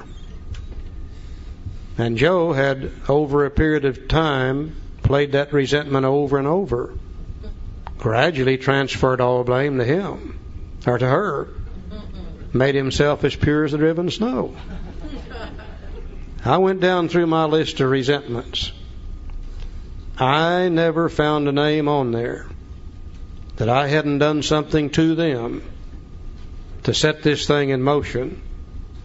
And I had resented it and played it over and over and distorted the picture, transferred all blame to them, made myself as pure as the driven snow. If you're a practicing alcoholic, you've got to develop these kind of skills. You know, we have a conscience. We're not drunken bums. We know the difference between right and wrong. And I don't think we could live with ourselves if we had to honestly see what was going on whenever we're out there doing our thing. But you see, we never have to see it because we've got this convenient thing called resentments that we play them over and over, distort the picture, and transfer all blame to others. And we men go from woman to woman to woman, and you ladies go from man to man to man, and we go from job to job to job, and we go from city to city to city, and we go from country to country to country, and it's always their damn fault. That's the only way we could live the kind of life we were living, by being able to transfer blame to others. And none of us realize how much we've been doing that until we take an honest look at these resentments and see the part that we played. Now, in the fifth column, you see the major character defects talked about in the big book. Where had I been selfish, dishonest, self-seeking, frightened, or inconsiderate? All other character defects stem from these. In the fifth column, I asked myself this question: which of the above character defects caused me to do what I did? Or caused me to want to hold on to the old resentment even though I may have done nothing to cause it? Now, going back to Barbara again, if I hadn't have been so selfish, I wouldn't have been out there doing those things that hurt my wife and children. If I hadn't have been so dishonest, I wouldn't have been sneaking around behind her back, lying to her all the time. If I hadn't have been so self-seeking and frightened, saying to myself, man, you're getting close to 40 years old. If you're ever going to do some of that, you better go do it before it's too late. Fear drives us to do things like that. If I hadn't been so inconsiderate of my wife and children, I wouldn't have been taking the chance of hurting them in the first place. I began to see in the fifth column the type character I had become through my years of living a life run on self-will. And when I saw it, I didn't like it. It made me sick. You see, I always fancied myself as a reasonably good person until I saw how I had become so selfish and so dishonest and so inconsiderate of other people that I was continually doing things that hurt others, and they retaliated and I resented for it. I begin to see that if I don't change those things in the fifth column, if I stay selfish, dishonest, self-seeking, frightened, and inconsiderate, that I'm going to keep right on doing the same old things I've always done, drunk or sober. I'm going to keep right on hurting people. And they're going to retaliate. And I'm going to resent. And eventually it's going to block me off from God and I'm going to get drunk over it. But just think, if I could become a little less selfish. Oh, I don't have to get perfect. I never will. But if I could become a little less selfish, if I could become a little less dishonest, if I could become less frightened and self-seeking, if I could become a little more considerate of other people and their needs and their wants, maybe I wouldn't have to do some of that kind of stuff. Maybe I wouldn't hurt people, and maybe they wouldn't retaliate and I wouldn't have to resent. And just maybe I wouldn't have to get drunk over it. You see, what we're really doing here is step 4. This is the resentment part of it. But out in the fifth column, I now see the exact nature of the wrongs that I'm going to talk to another human being about when I take step 5. The resentment is the wrong. That's what blocks me off from God. But what's the exact nature of it? That means what's the truth of it? What's at the core of it? What's the inherent characteristic of it? That's what we'll talk about in step 5. You know, when a guy comes to me and he's committed adultery 44 times, I don't care about that. All I want to know is what is within him that caused him to do it in the first place. If he's stolen 364 times, I don't care about that. What I want to know is what's within him that caused him to do that. That's what we'll talk about in step 5. In that fifth column, I now see the character defects, and I'm going to become willing to turn loose of in step 6. Out there in that fifth column, I see the shortcomings now I'm going to ask God to take away in step 7. And in my case, all the names from column 1 came off of this sheet to be added to the sheet later to be used for steps 8 and 9. Because you see, when I get to step 8, it says I've got the list. I made it when I took step 4. In my case, every one of those. In your case, probably some of them. In my case, all of them. Now, what I've really done, if I have done this the way the big book says, is I have prepared myself with all the information I need for steps 4, 5, 6, 7, 8, and 9, resentment-wise. Not only have I gathered all the information I need for 4, 5, 6, 7, 8, and 9, well, I've had a positive result here. Resentments have disappeared, and they've been replaced with love, patience, tolerance, compassion, and goodwill. Did we do anything to be afraid of? No. Did we make a list of dirty, filthy, nasty items? No. Did we do anything that was too complicated? No. I've never seen anything like this inventory, according to the big book. Now, I hear some of you saying, and I hear awful good. I've got good hearing. Charlie hears good. I hear some of you saying, well, Charlie, that's probably right on those that we did something to them. But how about those that did it to us? and we didn't have anything to do with that? How about those that hurt us as kids growing up? How about those that hurt us in our marriages that we didn't do anything to cause it? Aren't we justified in having that kind of resentment? Well, I guess we are if we want to get drunk over it. But you see, a justified resentment blocks you off from God just like an unjustified resentment does. When you got a justified resentment churning around in your head, then whoever or whatever you're resenting is controlling your thinking. If they're controlling your thinking, they're controlling your decisions. They're controlling your life for you. And you have given them power to actually kill you, because you've given them power to cause you to get drunk again. Now, if you've got one of those resentments, and I don't care what it is, I don't care whether it's physical abuse, mental abuse, sexual abuse, or whatever. And I keep hearing in AA all the time this sexual abuse thing. And it usually centers on young women. But let me tell you something, men know about that too. I don't know how many fifth steps I've taken with men, and nearly every one of us, somewhere in the background, we've had that kind of stuff too. It's not just women, it's men. If you've got one of those kind of resentments, and you don't want to get rid of it, knowing full well it might get you drunk, then we better get it on this sheet of paper and take a look at it and see what we're doing with it. We're probably using it for rationalization and justification. To rationalize not doing things we ought to go do, or just as importantly, to rationalize and justify doing things that we shouldn't be doing in the first place. Oh, the greatest excuse in the world is, if they hadn't have done that to me, then I wouldn't have to be the way I am today. They call that victimization. Now, I don't really think we got any place for that in AA.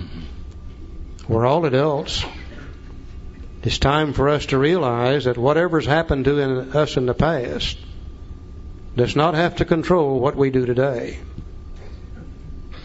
Now, the only reason for that is to justify, rationalize, and etc. The woman in the book, she used her resentment against her mother to justify her lack of education.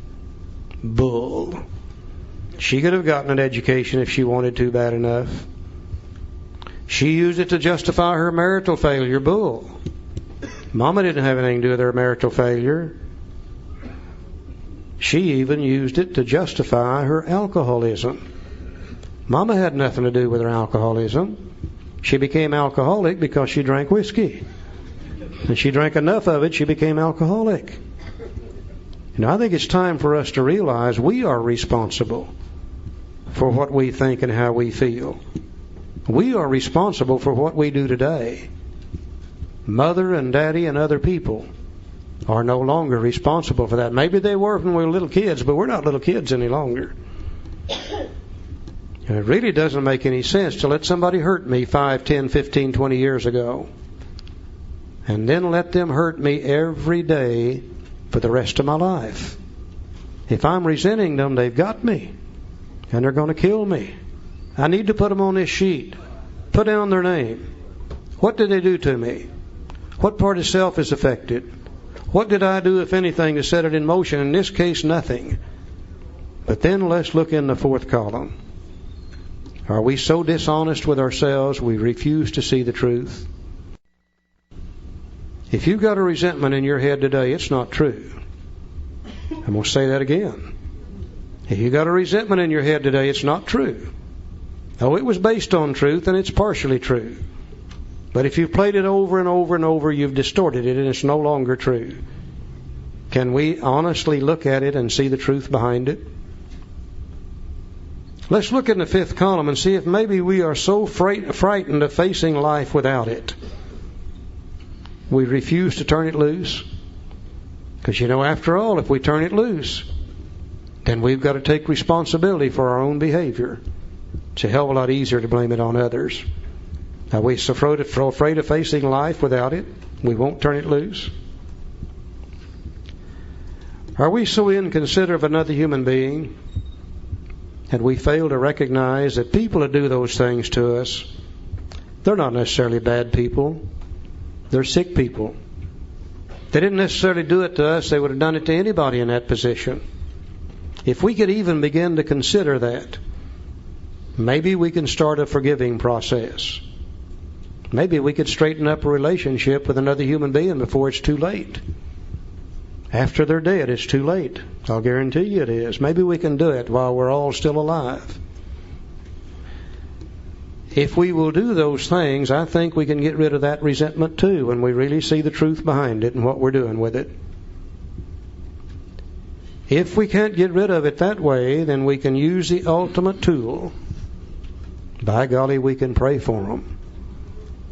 And if we pray for one of those people who resent, that doesn't mean that we approve of what they did. That doesn't mean we're going to take them by the hand and walk hand in hand with them for the rest of our life. What it means is we're tired of letting them control us, dominate us, and rule us every day for the rest of our life. We can get rid of those kind of resentments too, and if we don't want to do that, then chances are we're using it for some reason, and we need to look at it very, very carefully, Joe. It takes two people to make a prison, the prisoner and the jailer. Have to turn them loose and let them out and turn them loose. All those people that I hated had to turn them loose. Charlie said, I don't want to be a victim anymore, and I don't think Alcoholics Anonymous may be the only association left on the face of the earth that won't allow us to be victims. There's victims going on all out there. Everybody wants to be a victim of something, you know. But we in AA won't let each other do that because we have a way out. When everything else fails, we can pray for them. They need the prayers and we need to practice. You know, I see in many AA meetings where we've gone into this group therapy stuff, and we sit around the table and we discuss what those people did to us, and we try to figure out why they did it. We'll never understand why they did it. The thing is, they did it. Then we start trying to discuss and figure out why it made us the way we are. We'll never understand that. The fact is, that's the way we are. The real question is, what are we going to do about it? Are we going to continue to let them kill us? Or are we going to get rid of that jazz? That's what AA is about. It's not to sit around and talk about problems. It's to sit around and talk about how do you solve the problems. And resentment is the number one problem for every alcoholic. And if we can get rid of them, then we're peaceful, happy, and free. Until we do, we'll never be free of it. We went through a process yesterday afternoon, the first part of the inventory process. There we learned how to look at our resentments, to take an honest, truthful, moral inventory. And as we listed those resentments, we began to see the truth about them, really. The first thing we saw in column 1 is how many resentments we really did have, how much that blocked us off from the sunlight of the Spirit. The second thing we saw in column 2, it's not those people or institutions we resent, it's what they've done to us that we actually resent. The third thing we found out in column 3, it's really not even what they've done to us, it's how we choose to react to a threat to one of our basic instincts of life, which is going to determine whether we're resentful or not. So just in filling out those 3 columns, we learned some very valuable information. We also were able to see in the big book that resentments was an absolute waste of time. Whenever they're churning around in our heads, we're pretty well paralyzed from doing anything worthwhile. And we find that if we honestly look at them, most of us have spent literally thousands and thousands of hours in resentments.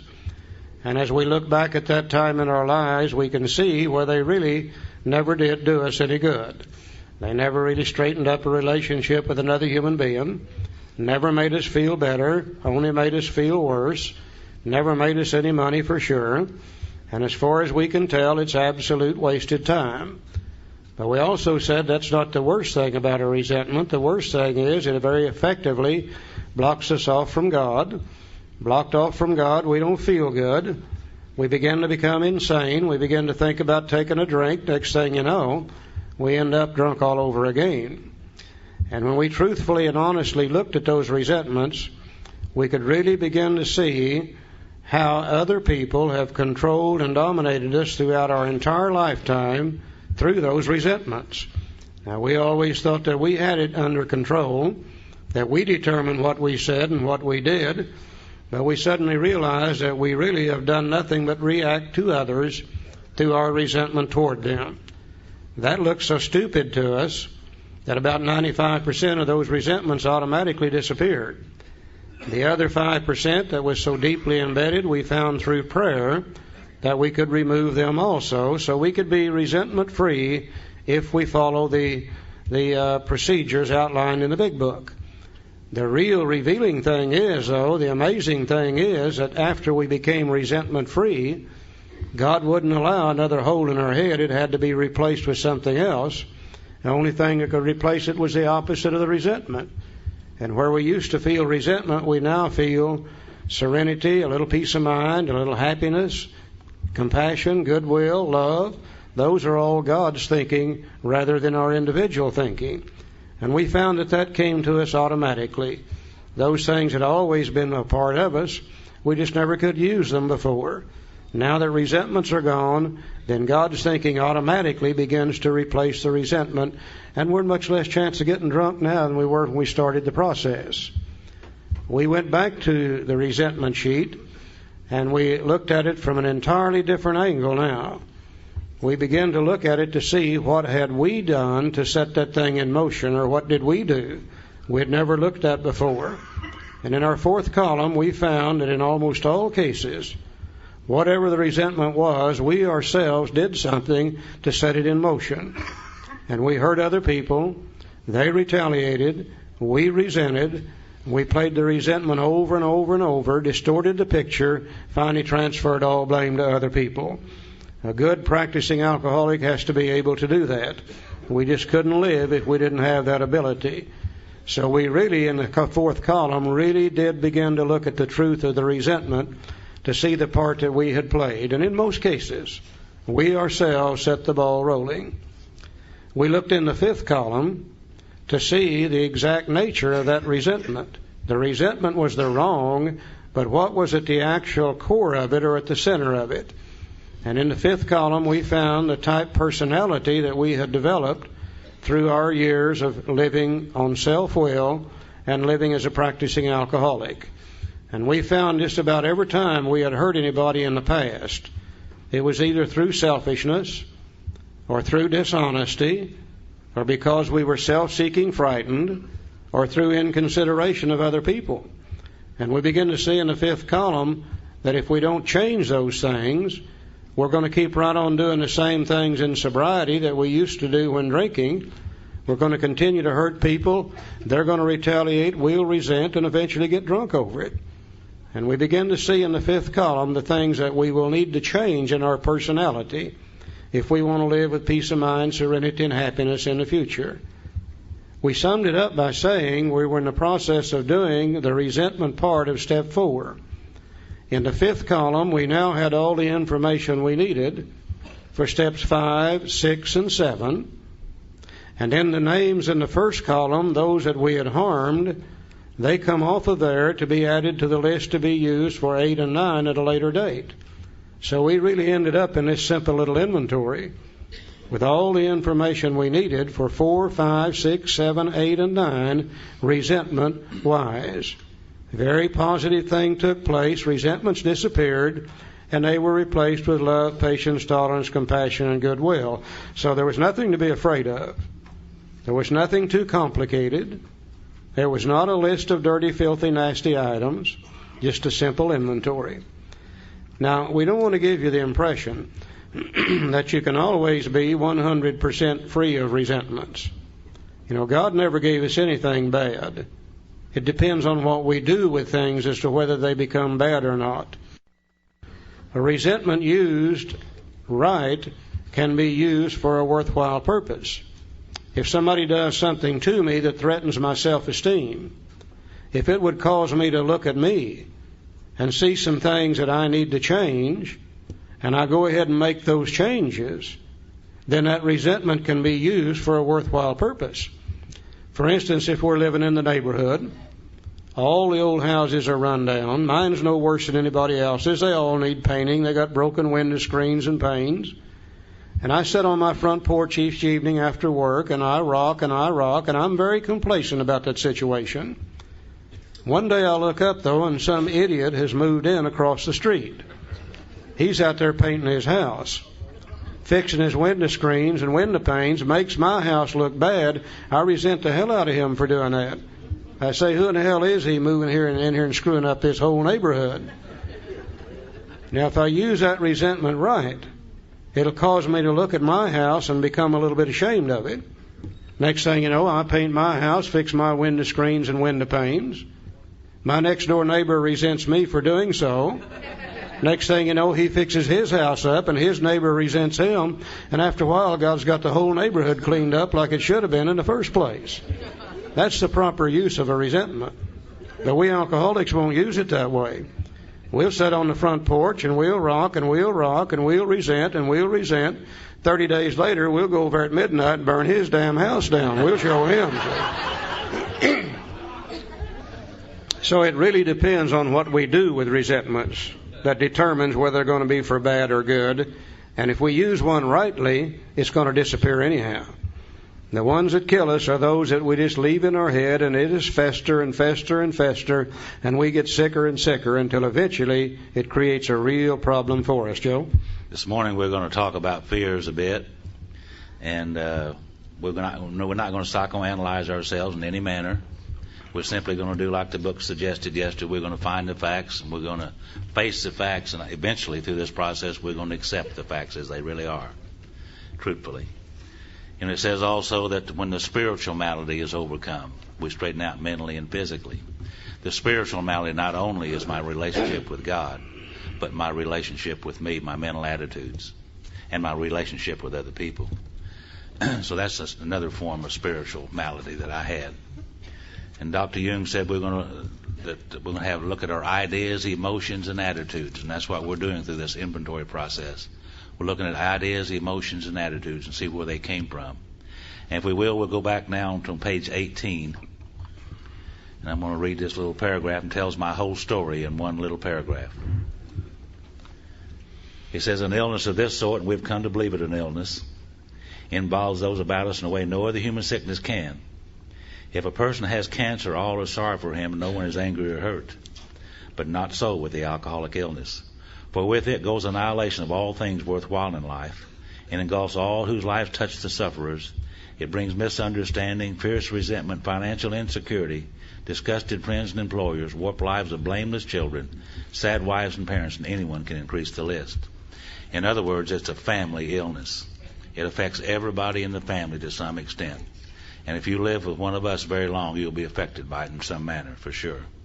And as I look back in my life to see where these ideas, emotions, and attitudes that were to become the guiding force of my life started way, way back. So now let's go back to page 67. And again, we're not trying to psychoanalyze ourselves. I just expound the facts. I accepted the facts as I looked at the facts, and I could see where I'd come from. It said, notice that the word fear is bracketed alongside the difficulties with Mr. Brown, Miss Jones, the employer, and the wife. 6 times along that column. This short word somehow touches about every aspect of our lives. It was an evil and corroding thread. The fabric of our existence was shot through with it. It set in motion trains of circumstances which brought us misfortune we felt we didn't deserve. You know, you do the crime, you do the time. That's the way that is. But we ourselves set the ball rolling? See, I did that myself, to me, because I didn't know any better. Sometimes we think that fear ought to be classed with stealing. It seems to cause more trouble. Now, we reviewed our fears thoroughly. We put them on paper, even though we had no resentment in connection with them. We asked ourselves why we had them. Here it is for me. Wasn't it because that self-reliance failed? Self-reliance was good as far as it went, but didn't go far enough. Some of us once had great self-confidence, but it didn't fully solve the fear problem or any other. When it made us cocky, it was worse. So what we're going to do here this morning is basically, it's about the same thing that we did with resentments. We have a little list here, and it's a review of our fears. And we're simply going to look at our fears, where they come from, the ideas, emotions, and attitudes behind them, and what we're fearful of, and we're going to write them down in these columns, just like we did with resentments. And it won't take very long to do this. In the first column, it says, who or what did I fear? I list people, institutions, or principles whom I fear. And again, in column 1, I simply write down the people, the institutions, and the principles that I feared, leaving a little space from top to bottom, one column at a time. And we list those. Now, we men tend to say, well, we don't have much fear, we're tough, we're macho. Now, we're not talking about physical fear anyhow. We're talking about all these fears that run through the mind from time to time, and I think if we carefully look at them, we'll find that we all have fears connected certainly with our marriages. We have fears connected with our children. We have fears connected with our jobs. We have fears connected with the Internal Revenue Service. We have fears connected with the police department. We have fears connected with the federal government. We have fears connected with the church. We could just go on and on and on and name literally thousands of fears that people have. Now, I'm not going to attempt to psychoanalyze myself. I'm not going to say, that these fears are things that come from things way back in my early childhood, like mother setting me sideways on the potty when I'm 2 years old or something. Some fear we're supposed to have anyhow. It's just like resentments. Fear can be used for a worthwhile purpose if they're used right. Mainly what we're looking at are these fears in our head that just continually kind of control us and rule us and dominate us. We've made a decision to let God direct our thinking. And if we have that many fears, then God can't, the fears do. And I found out the same thing here with these fears that I did with resentments. I didn't think I had very many fears. Instead, I started putting them on a piece of paper. You can only see one at a time in your head. But as I began to fill out sheet after sheet after sheet, I began to realize how much fear really does control me, rule me, and dominate me. So I did the same thing that I did with resentments. Started top to bottom, listed each fear, leaving a little space between each one of them. And it's amazing when we see how much fear we really do have. We'll never see it till we put it on a sheet of paper. Joe? See, for many years, I didn't think I had any fears at all. I thought that was a very, very brave attitude that I had. And after I filled out this first column, I could see that the fears was throughout my whole attitude and outlook on life. It permeated every part of my life. I was fearful of everything and everyone, and I did not know that. I didn't know that. So I go to the second column. Boy, you got it on his mind this morning, haven't you, huh? Yeah. I can hardly wait. I believe he must have got over his headache. Yeah. Got brain damage this morning thinking about it. So I simply go to the second column and I write down beside each of these people or principles or institutions whom I'm fearful. What am I afraid of in conjunction with those people? Am I afraid they're going to do something to me? Am I perhaps going to go to jail for some of the things that I did? Am I going to lose something of value? Am I going to lose face? Will it result in divorce? Will it destroy a personal relationship? Might lose my job? Those kind of questions I ask myself beside each of those people and institutions and principles as I listed in step 1. And once again, as we fill out that second column and we begin to look at these fears, we're going to find that nearly all of them are going to revolve around about one of 2 or 3 things anyhow. Nearly every fear I've ever had revolves around the fact that I'm either not going to get something that I really want, or I'm going to lose something I've already got, or I've done something to another human being I shouldn't have done, and I'm worried to death about what they're going to do whenever they catch me. Nearly all of them will center somewhere around those things. So we simply just put down the cause of the fear. And again, I'm not going to say, well, I'm afraid of the dark because mother set me on the potty sideways. Some fear I'm supposed to have. You betcha I'm a little bit afraid of the dark. Why? Well, I don't have headlights and I can't see at night, and that keeps me from getting hurt. It brings caution. I'm a little bit afraid of the heights. Why? Well, I don't have wings and I can't fly. Keeps me from getting hurt. But if those kind of fears should keep me from going outside after dark, if they should keep me from riding in an elevator or an airplane, then I better look at them very closely. They're beginning to really, really rule me and dominate me. Most of my fears, though, center around just basically 2 or 3 things. I'm afraid I'm going to lose what I got, not going to get what I want, or I've done something I shouldn't have, and I'm afraid what they're going to do when they catch me. Very simple process. Column 3. Go to column 3, and what part of self was affected. And again, that's why I need that information on the basic instincts of life and the working knowledge of some of those words and ideas to enable to do the 3rd column. If you don't have a God in your life and you're living without God and you don't need other people and you're living on your own will, then there's only one thing you can do, and that's to try to satisfy your basic instincts of life. And that's what I was doing. I was operating on my own. So what part of myself was affected? Was it my self-esteem? Was it my security, my ambitions, personal or sex relations which have been interfered with? Is those the things that happened? And I look down at the 3rd column, and beside each name, again, in each instance, I write down one of those basic instincts of life, the part of me that was affected by these things. I can't experience fear unless there's a threat to one of the basic instincts of life. And I found out as I filled out the 3rd column, just like I did with resentments, I found out where fear comes from. I didn't know where resentments came from. I didn't know where anger came from. I didn't know where fear comes from. Today I realize it comes from a threat to one of these basic instincts of life.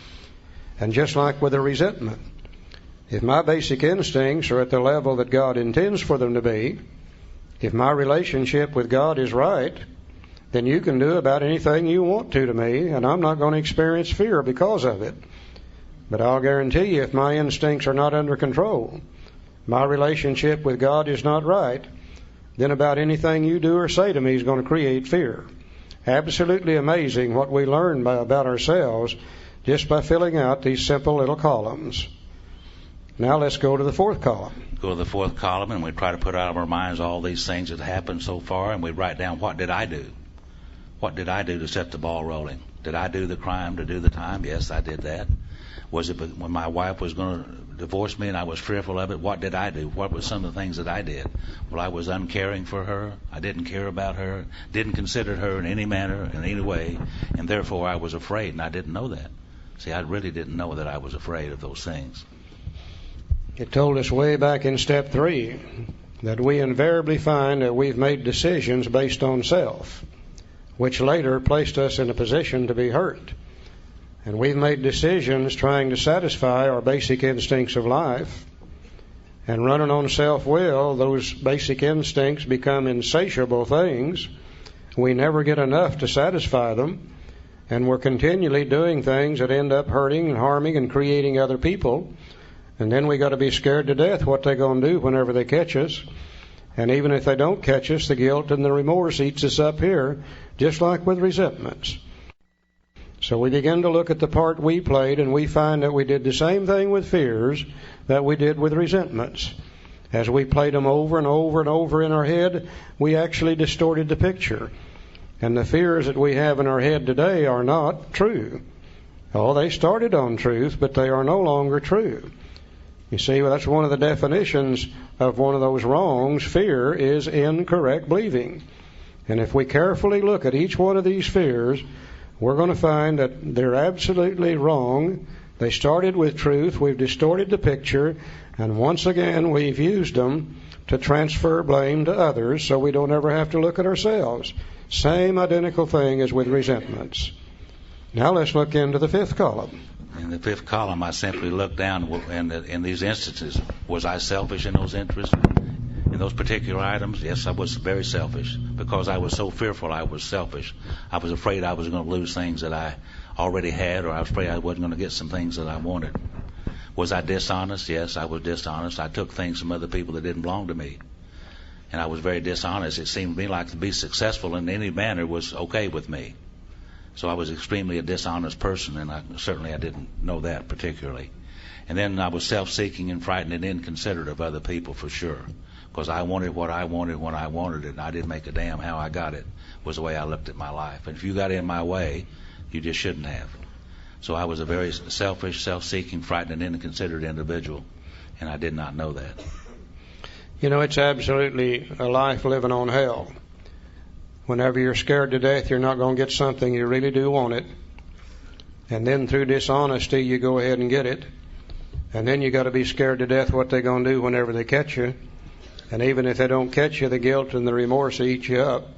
And our lives really do become an absolute living hell in trying to satisfy these basic instincts of life, and we just really drive ourselves absolutely dingy until we get an opportunity to truthfully look at these things. Now out there in that fifth column, once again, we see the exact nature of the wrong. The fears are what's wrong, the wrong, because we find out most of them are incorrect. They're what block us off from God. But what's the actual truth behind them? Well, if we wasn't so selfish, if we wasn't so dishonest, if we were not so self-seeking, frightened, and inconsiderate, we wouldn't have to experience near as much fear as we do. But I'll guarantee you, if I stay selfish, dishonest, self-seeking, frightened, and inconsiderate, the same old things are going to drive me. I'm going to do the same old things I've always done. Fear, guilt, remorse is going to absolutely eat me up. Sooner or later it blocks me off from God and causes me to get drunk. So once again, what we're doing here in this little inventory sheet, we are doing step 4. This is the fear part of it. Out in this fifth column, we see the exact nature of the wrong for step 5, the defects for step 6, the shortcomings we're going to ask God to take away in step 7, and then once again, many of the names over here in column 1 will be people and institutions we've harmed, and we're scared to death what they're going to do whenever they catch us. So those names will come off of column 1. They'll be added to the sheet to be used later on for steps 8 and 9. We got some off the resentment sheet. We got some off of the fear sheet also.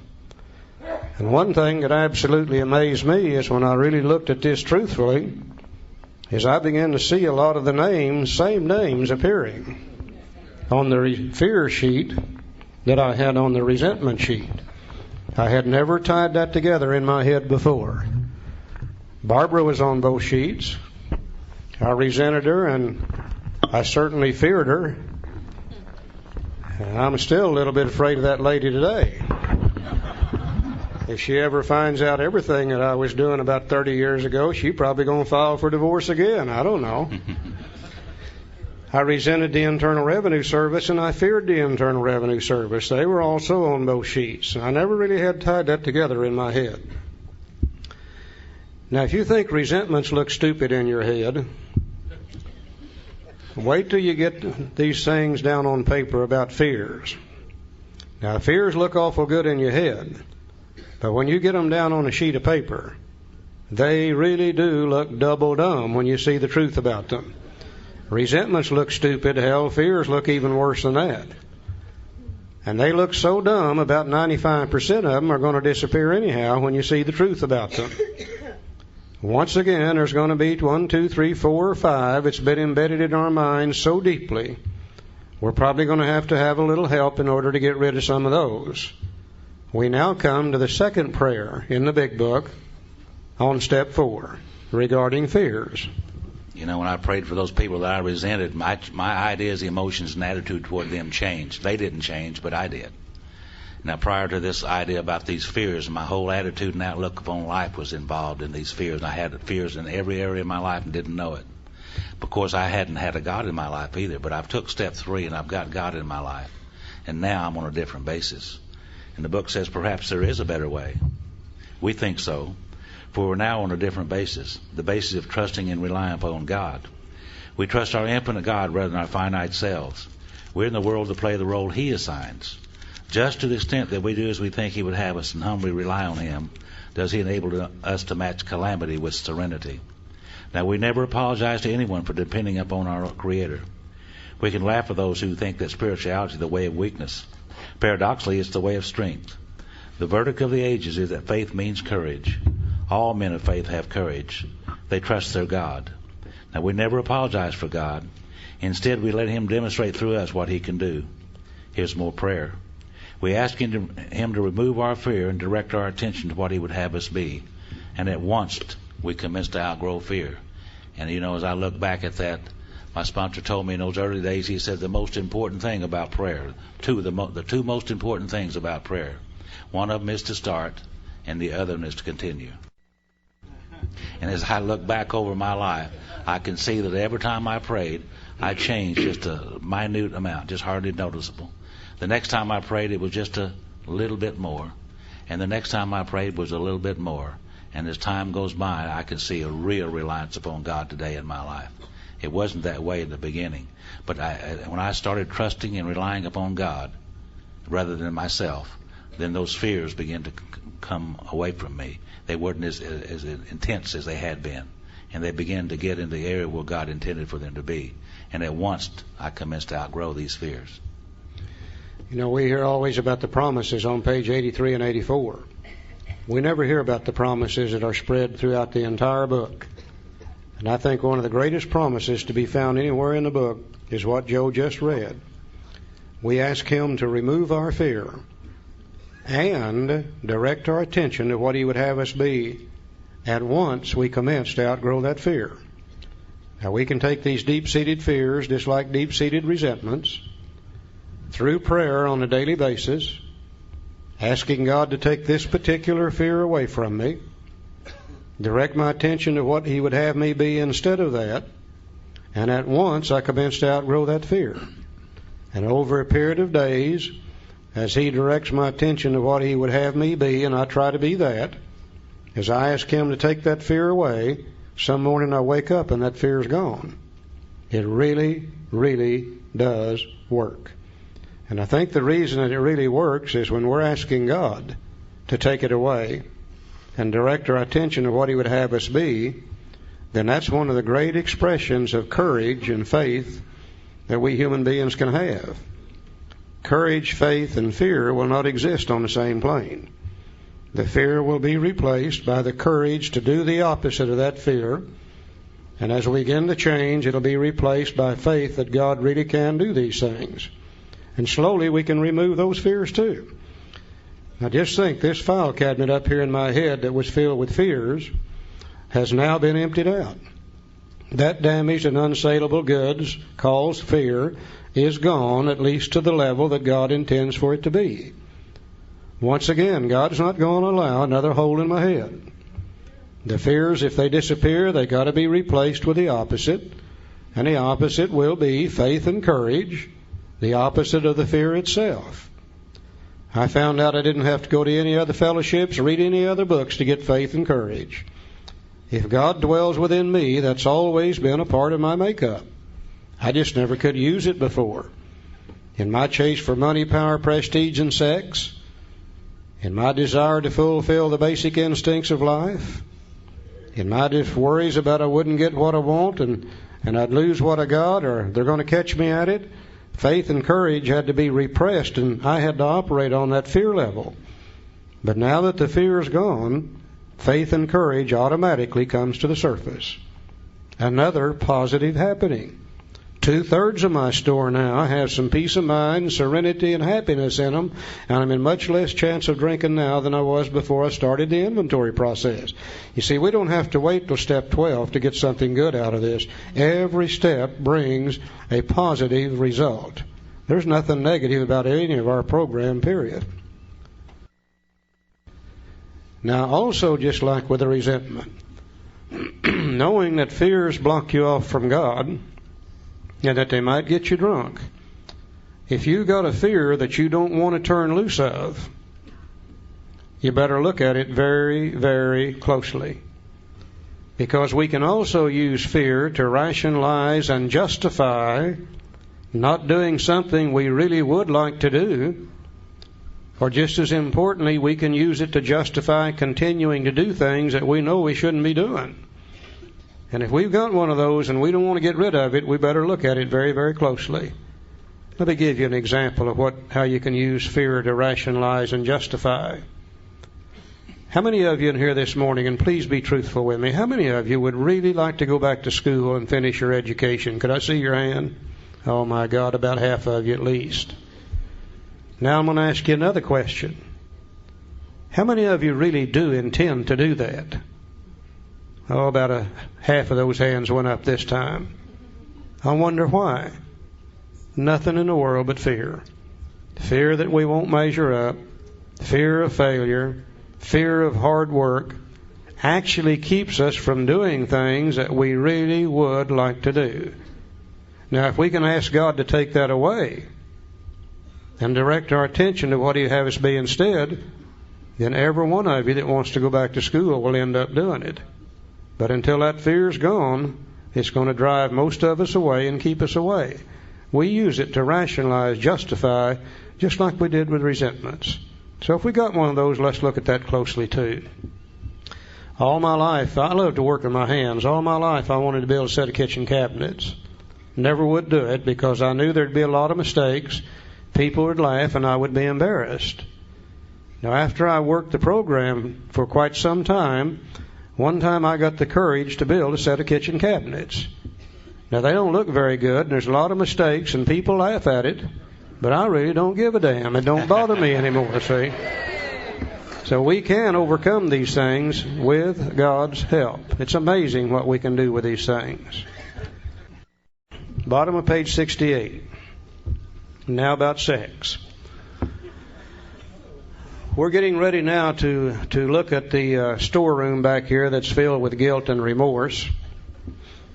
And it seems as though we human beings hurt each other in the sexual area probably faster and easier than we do in any other way. And I think there's a reason for that. The other animals here on Earth, they have a sexual urge just like we do, so that they can and will reproduce themselves.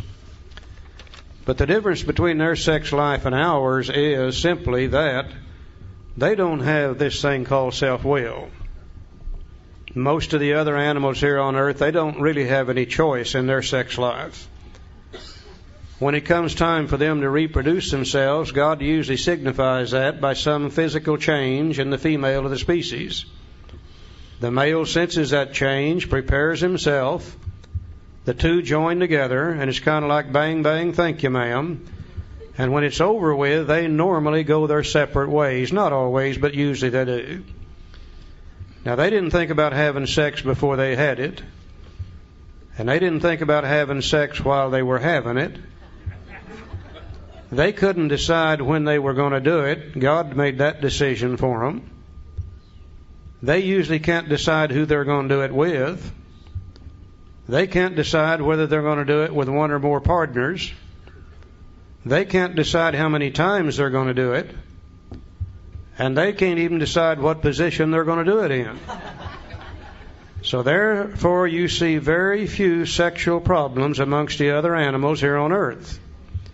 I've never seen a cow on a psychiatrist's couch yet talking about sexual dysfunction. They just don't have those kind of problems. We human beings are a little bit different. You see, God gives us this thing called self-will. And we can make choices about our sex lives. We can have sex any day of the year that we wish to. We can decide who we're going to have sex with. We can decide whether we're going to have it with one or more partners. We can decide how many times we're going to do it, providing we're physically capable of doing so. We can even decide what position we're going to do it in. They tell me there's something like 64 different positions a human being can have sex in. I have no idea what they are. I only found 3 in my lifetime. And 2 of those damn near killed me. I'm not sure I'm going back to them. So what we're going to look at here for just a few minutes this morning is not so much as to how we do sex, but as to how we think about sex.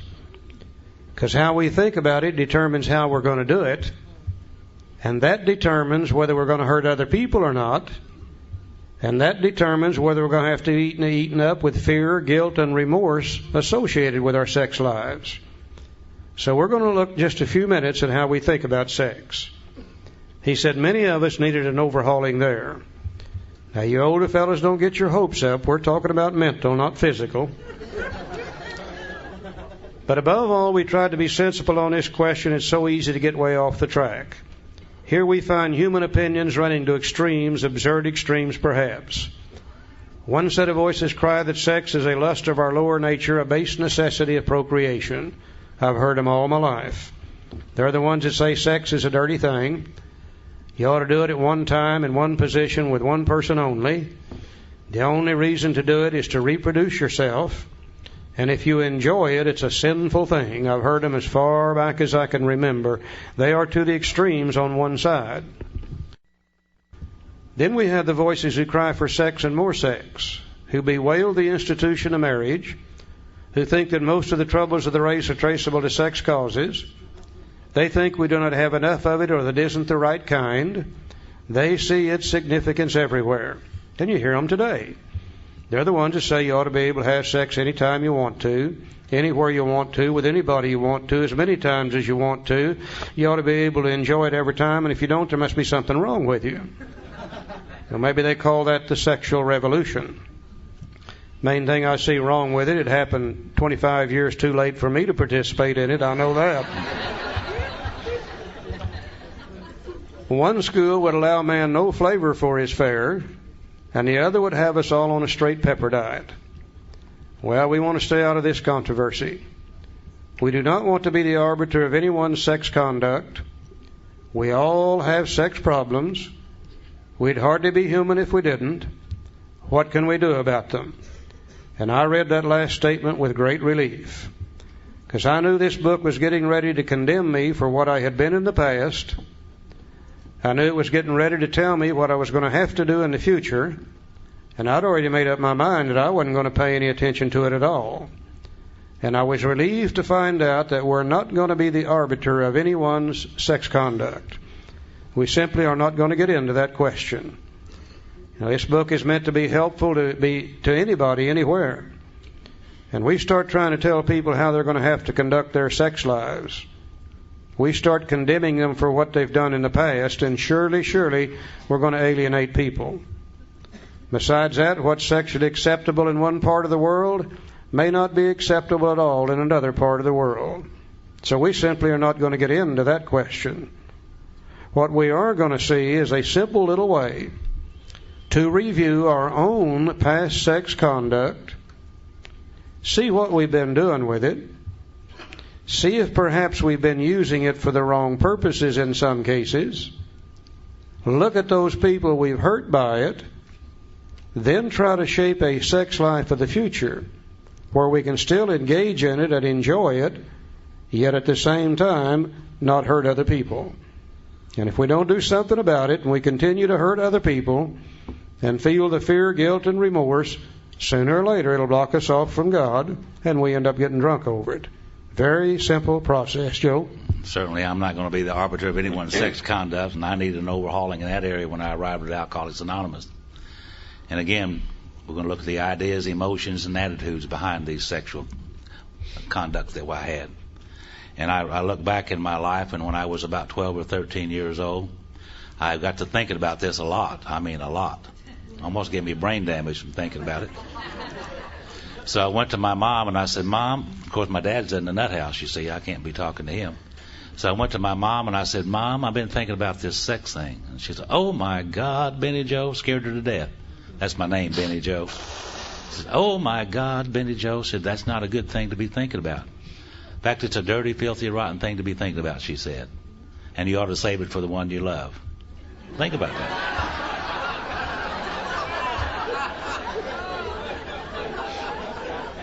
And she said, the only time you're supposed to have sex is when you want to have children. Well, let's see, she had 5 children. She had sex 5 times, I figured. Well, no wonder my dad was in the nut house, you know. But somehow I just didn't believe what she was telling me. And we had sex education when I went to school, too, but they called it recess. And also in West Tulsa, Oklahoma, there was a place called the Jenkins Cafe. And every day and every evening in front of the Jenkins Cafe, there was a gathering of very wise, intelligent, experienced men and women of about 15 or 16 years old. And they were more than glad to share with you all they knew about sex. And some of those guys told me that they were having sex with 2 or 3 different partners a night, they said. Sometimes they was having sex as many as 10 times a night, they said. And, the fallacy of all that is I tried to live up to that because that's what I thought of. I never could, but I tried. And I was sober 2 or 3 years in Alcoholics Anonymous before I figured out they were lying to me. At least I hope they were lying. You better hope they were lying to you. Yeah. So certainly I needed an overhauling there. When I got here, I had the spiritual knowledge of a 7 or 8 year old boy. I had the coping skills of an 8 or 9 year old boy. And I had the sexual knowledge of a 12 or 13 year old boy. Do you think I needed overhauling in all those areas? How many of you got your sex information pretty much the way I did? Somewhat. Yeah. I needed to sit down and look at this, didn't I?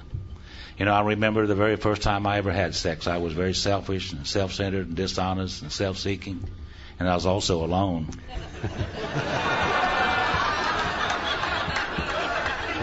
That's why he's wearing glasses today, too.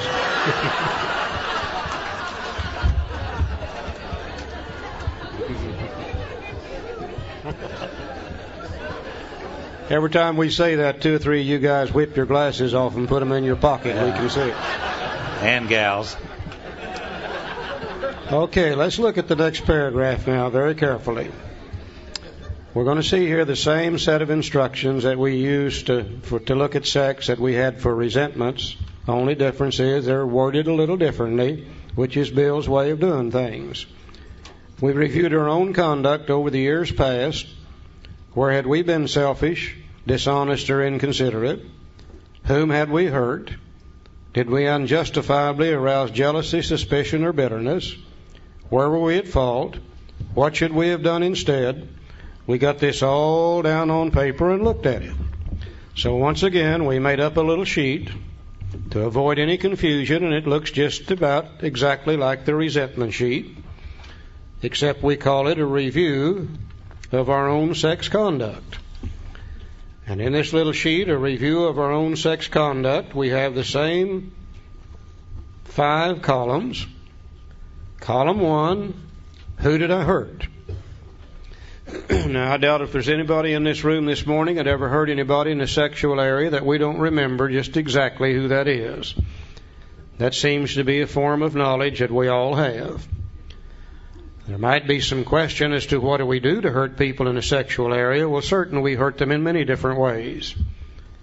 For instance, if I'm in a married relationship and I go outside of that relationship and I have sex out there and my wife finds out about it, then surely I've created a problem from her, if not physically, at least emotionally. If that sexual escapade creates a trouble between my wife and I, there's children in my home, then I've hurt my children also by the same sexual escapade. If the lady I had sex with out there, if it becomes common knowledge, I've hurt her too. If she has a husband and children, I've hurt them also. One sex act could hurt many, many different people. I think sometimes we hurt people in the sexual area by demanding more than our fair share. Maybe our partner isn't too keen about having sex every time we want to. Rather than consider their needs, wants, and desires, we selfishly demand that they have sex with us when they really don't want to. Surely that creates a problem for them, if not physically, at least emotionally. I think sometimes we hurt people in the sexual area by demanding that they do things with us physically, sexually, that they really don't want to do. And once again, rather than consider their needs and wants, we selfishly demand those things. Surely we create a problem for them, if not physically, at least emotionally. I think sometimes we hurt people in the sexual area just by withholding sex. Maybe we're not too keen to have sex every time our partner wants to, and rather than consider their needs and wants, we selfishly withhold when perhaps we should give in a little more often. I think we hurt many people in many different ways, and we pretty well know what they are. Column 1, we list their names. Column 2, what did I do to hurt them? Column 3, what part of self is affected? Now, you would think if I hurt anybody in the sexual area, that it would be caused by the sex instinct. And probably part of the time that's true. Sometimes, in order to get the physical, the emotional gratification that comes at the moment of successful completion of the sex act, Maybe I'm doing the wrong thing at the wrong time with the wrong person because of the sex instinct. But I think if we will carefully review each situation, we're going to find that usually the other two instincts are involved just as much as sex, and in many cases even more so, and sometimes sex really doesn't have a hell of a lot to do with it. Now I'm going to express an opinion, and I want to make sure that everybody understands this is my opinion. It's not AA's opinion, not Joe's, not anybody else's, just mine. Today I am convinced that God gave us the sex urge so that we could reproduce ourselves. I'm also convinced He made it a very enjoyable thing so we would do so. I don't think you and I would do the kind of work involved in sex if we didn't get something out of it. Now, if we're doing sex for purposes other than reproduction or enjoyment, then we might be doing sex for purposes other than what God intended. For instance, we boys found at a very early age that you can use sex to build your self-esteem. After all, the more members of the opposite sex you can attract to yourself, the greater man you really are, we thought. Now, we boys, I don't know what you girls called it, but we boys called it John Wayneism. Jane Wayne. Joe said Jane Wayne. Some of you girls tell me you use sex for the same purposes. Now, if that's what we're using sex for, that has nothing to do with reproduction, really has nothing to do with enjoyment. That's to fulfill a part of the social instinct, and sex really doesn't have a hell of a lot to do with it. Sometimes we use sex to buy a personal relationship. Maybe we're just lonesome. Maybe we just want somebody to pay attention to us. And we found out a long time ago we can give sex and buy back a personal relationship. Now, that's not to reproduce, that's not to enjoy. That's also to fulfill a part of the social instinct. Sometimes we use sex to buy material security. Maybe we're in a sexual situation we really would rather not even be in. But we've become so overly dependent upon another human being for our material well-being that we give sex to buy back material well-being. Has nothing to do with reproduction or enjoyment. That's to fulfill the security instinct. Sometimes we use sex to get even with another human being. Maybe we're in a relationship and our partner's gone out and done something they shouldn't have done, and it infuriates the hell out of us, and we say we'll show them and we'll go out and we'll do exactly the same thing. Fallacy in it is after we've done it, we can't afford to tell them we did it. But certainly we didn't use sex there to reproduce or to enjoy. We used it to get even with another human being. Sex really doesn't have a hell of a lot to do with that. You know, sometimes we use sex to force our will on another human being. Maybe our partner isn't doing what we think they ought to do. We say, we'll show them, we'll just cut them off at the pass. We won't let them have any sex till they come around our way of thinking. Now, we boys aren't too good at that. We only last 2 days at the most. You girls have honed it to perfection. You know exactly how to do that, and I don't blame you. I would use it too for that. That has nothing to do with reproduction or enjoyment. That's to force our will on another human being. I was absolutely amazed as I filled out that third column to see what I had actually been using sex for. 2 things happened to me almost automatically. As I filled out the third column, a lot of my guilt began to disappear. I thought I was just a dirty, rotten, no-good SOB. But I found out that I used sex for purposes other than what God intended. Not because I'm a bad human being, but because I'm a sick human being in those areas. And I needed that sex to build the personal relationships and etc. And when I saw that, a lot of guilt began to disappear. Tell you another thing that started happening to me in column 3. I began to get a handle on this sex thing. You see, I always thought I was oversexed, and that caused me to do those things. But in column 3, I found out, hell, I'm not oversexed, I'm undersecure. And I use sex to build my security and to build my self-esteem. And when I saw what I was doing with sex, it began to look pretty stupid to do those things. And a lot of that desire to go do it at the wrong time in the wrong place with the wrong people began to disappear, and I started getting a handle on the sex thing right here in the third column. I think it's one of the greatest things that we can do for ourselves, especially we men. We tend to use sex to build self-esteem, and sex doesn't have really anything to do with it. We tend to use it to build our self-esteem. And when I saw that's what I was doing with it, then a desire to go do it became less and less. Column 4.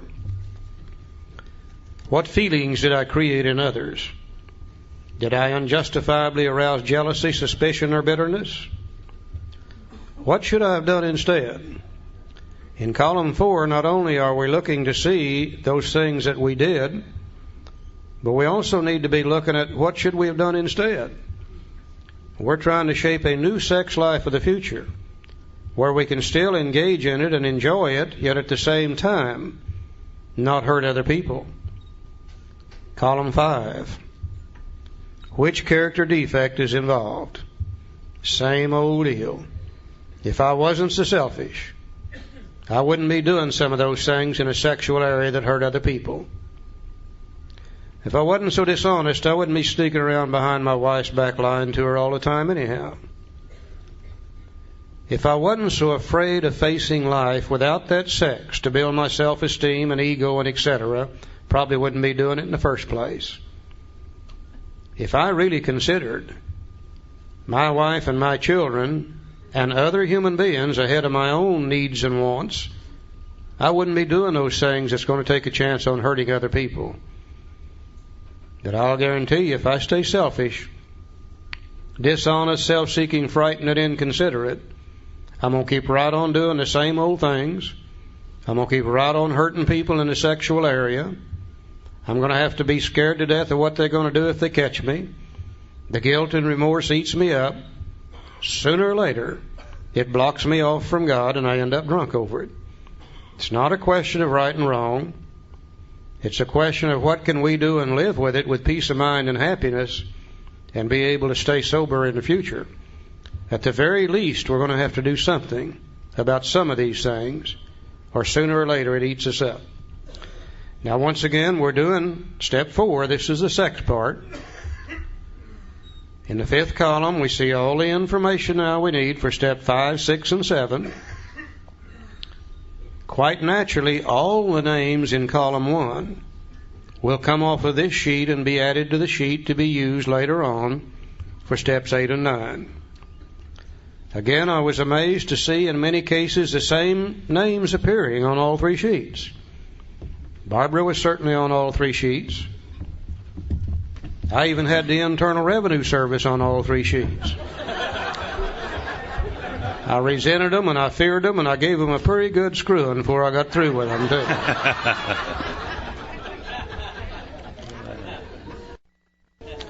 Now let's see what we do with this information. He said, in this way, the way was just outlined, in this way we tried to shape a sane and sound ideal for our future sex life. We subjected each relation to this test. Well, was it selfish or not? And prayer is going to be used 3 different times in the next page or so. Here's the first one. We asked God to mold our ideals and to help us to live up to them. We remembered always that our sex powers were God-given and therefore good, neither to be used lightly or selfishly, nor to be despised or loathed. See, God never did give us anything that was bad. Whatever our ideal turns out to be, we must be willing to grow toward it. We must be willing to make amends where we've done harm, provided that we do not bring about still more harm in so doing. In other words, we treat sex as we would any other problem, more prayer. In meditation, we ask God what we should do about each specific matter. The right answer will come if we want it. God alone can judge our sex situation. Counsel with other persons is often desirable, but we let God be the final judge. We realize that some people are fanatical about sex as others are loose.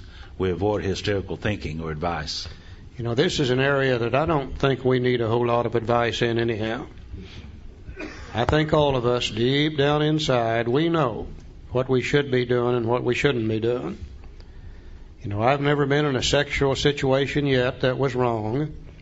that I didn't know it was wrong before I ever got into it. Didn't keep me getting into it. But I never got into one yet that was wrong that I didn't know it was wrong before I ever got into it. And if you start running around asking people for sexual advice, if you ask 6 different people, you're going to get 6 different answers. And then you'll have to decide which one of those to follow. And besides that, I really can't think of a worse place in the world to get sexual advice than in the Fellowship of Alcoholics Anonymous. I think that's a hell of a place to look for it. I think all we got to do is listen to that little voice inside. I think it pretty well knows. And I think it'll pretty well tell us what we should and what we shouldn't do. And if we follow it, we're probably not going to hurt other people. Now, suppose we fall short of the chosen ideal and stumble. Does this mean we're going to get drunk? Well, some people tell us so. But this is only a half-truth. It depends on us and our motives. Now, if we're sorry for what we've done and have an honest desire to let God take us to better things, we believe we'll be forgiven and have learned our lesson. Now, if we're not sorry and our conduct continues to harm others, we're quite sure to drink. Now, we're not theorizing. These are facts of our experience. You know, I had a young fellow come to me not long ago. He's still in his 20s. And he said, Charlie, my sponsor told me I couldn't have any sex the first year of sobriety. Is that right? And I said, no, that's not necessarily right. I said, you can have all the sex you want the first year. The second year, you can have it with other people. You know, sometimes it's hard enough to quit drinking without doing some other things too. Yeah. Now, to sum up about sex, we earnestly pray for the right, more prayer. We earnestly pray for the right ideal, for guidance in each questionable situation, for sanity and for the strength to do the right thing. Now, if sex is very troublesome, we throw ourselves a little harder into helping others. We think of their needs and work for them. This takes us out of ourselves. It quiets the horny condition. It quiets the imperious urge when to yield would mean heartache. Old Bill used some fancy words, didn't he?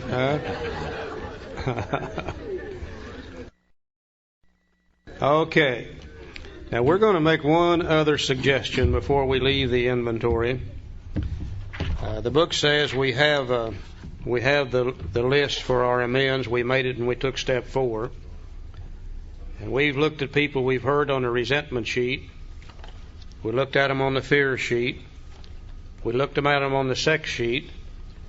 But there's other people we've heard in other ways too that perhaps haven't popped up on any of these sheets. Maybe somebody we stole money from them, or maybe somebody we hurt physically. Many ways we hurt people. And any of those names that haven't come up on at least one of these 3 sheets, we suggest we take this 4th sheet, a review of harms other than sexual, and do exactly the same thing with it that we have done with the other sheets. Column 1, who did I hurt? Column 2, what did I do? Column 3, what part of self is affected? Column 4, what feelings did I create in others? What should I have done instead? Column 5, which character defect is involved? And if we'll do that, then we've got everything we need here for 4, 5, 6, and 7, 8, and 9. And when we've done this sheet, when we have completed our inventory, we've got everything we need now for 4, 5, 6, 7, 8, and 9. And now then we're ready to get on with our business. Very, very simple procedure. Now let me ask you something. Did we see anything here to be afraid of? Did we see anything that was so complicated we couldn't do it? Did we make a list of dirty, filthy, nasty items? Did we get any positive results from this? Yes. Is there any reason why we shouldn't go ahead and do step 4? We don't need to procrastinate any longer, do we? It is simple enough that we can get with it, get on with the program. A little bit of study and a little bit of help with your sponsor and a couple of evenings, you can have it done just that quick. Now the book says if we've been thorough about our personal inventory, we have written down a lot. We have listed and analyzed our resentments. Now some people look at the word analyzed as a bad word. All this is another word that means truth. We have taken a moral, truthful, honest, analytical inventory. To analyze something simply means to get down to the truth of it. Now, he didn't say it, but we've listed and analyzed our fears. We've listed and analyzed our sexual harms. We've listed and analyzed harms other than sexual. We've begun to comprehend their futility and their fatality. We have commenced to see their terrible destructiveness. Now here's some results. We have begun to learn tolerance, patience, and goodwill toward all men, even our enemies, for we look on them as sick people. My God, what a change in personality already. This is a real change taking place here in step 4. We don't have to wait till step 12 to get something. We have listed the people we've hurt by our conduct and are willing to straighten out the past if we can. In this book you read again and again that faith did for us what we could not do for ourselves. We hope you are convinced now that God can remove whatever self-will has blocked you off from Him. If you've already made a decision To step 3. and an inventory of your grosser handicaps, you have made a good beginning. That being so, you have swallowed and digested some big chunks of truth about yourself. So now, what are some of the grosser handicaps in which we've looked at? Resentment, fear, guilt, and remorse. What are some of the basic character defects that we've looked at in the basic cause? Selfish, dishonest, self-seeking, frightened, and inconsiderate. We have really looked at those things very carefully, haven't we? Now, the book recognizes it will never be perfect. It said these are our grosser handicaps. I think one of the great mistakes being made in AA today is everybody sitting around and waiting till they get well so they can do step 4 perfect. You can't do that. Let's get rid of these grosser things. We've got another step later on that we're going to use this process for the rest of our life. We'll be inventorying forever, and it'll get better and better. But these are the major things that kill us. We got them behind us. Now we can get on with our business. You know, I think this is all the inventory I need anyhow. As I look back in my lifetime, I can't spot an emotional problem I've ever had that didn't revolve around one of 3 things. Madder than hell at somebody, scared to death about something, or I'd done something I shouldn't have done and the guilt and remorse was eating me up. As I project my mind in the future, I don't see anything that's going to bother me that's not going to revolve around the same 3 things. Madder than hell, scared to death, or filled with guilt and remorse. I think this is a perfect inventory for people like us. And we will continue to work on it the rest of our lives anyhow. Now, I don't know whether you all have noticed or not, but nearly all the information in the big book on sex is on page 69. I don't know that has any significance whatsoever. That just happens to be where nearly all the sex information is on page 69. You know, we heard a story about a young lady who been in AA about 90 days, and she went to her sponsor and she said, "Sponsor, I've got a problem." Her sponsor said, "What is it?" She said, "Well, it's this sex thing." She said, "Sober, I don't know what to do. Anything I've ever done in the sexual area, tried to attract a member of the opposite sex or anything else, it's always been while drinking. And sober, I just don't know how to function." Her sponsor said, "Well, go home, get out your big book. Read page 69. It will have the answer to any problems you might have." So the young lady goes home, gets her book out, and proceeds to read, but she got confused on page numbers. Instead of page 69, she read page 96. Just for the hell of it, why don't you go to 96 and see what she read?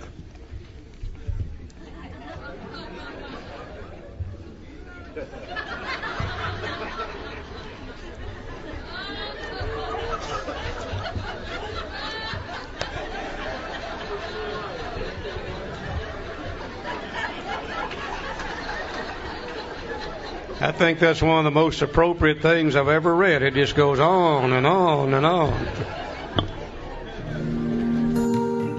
Thank you for listening to Sober Sunrise. If you enjoyed today's episode, please give it a thumbs up as it will help share the message. Until next time, have a great day.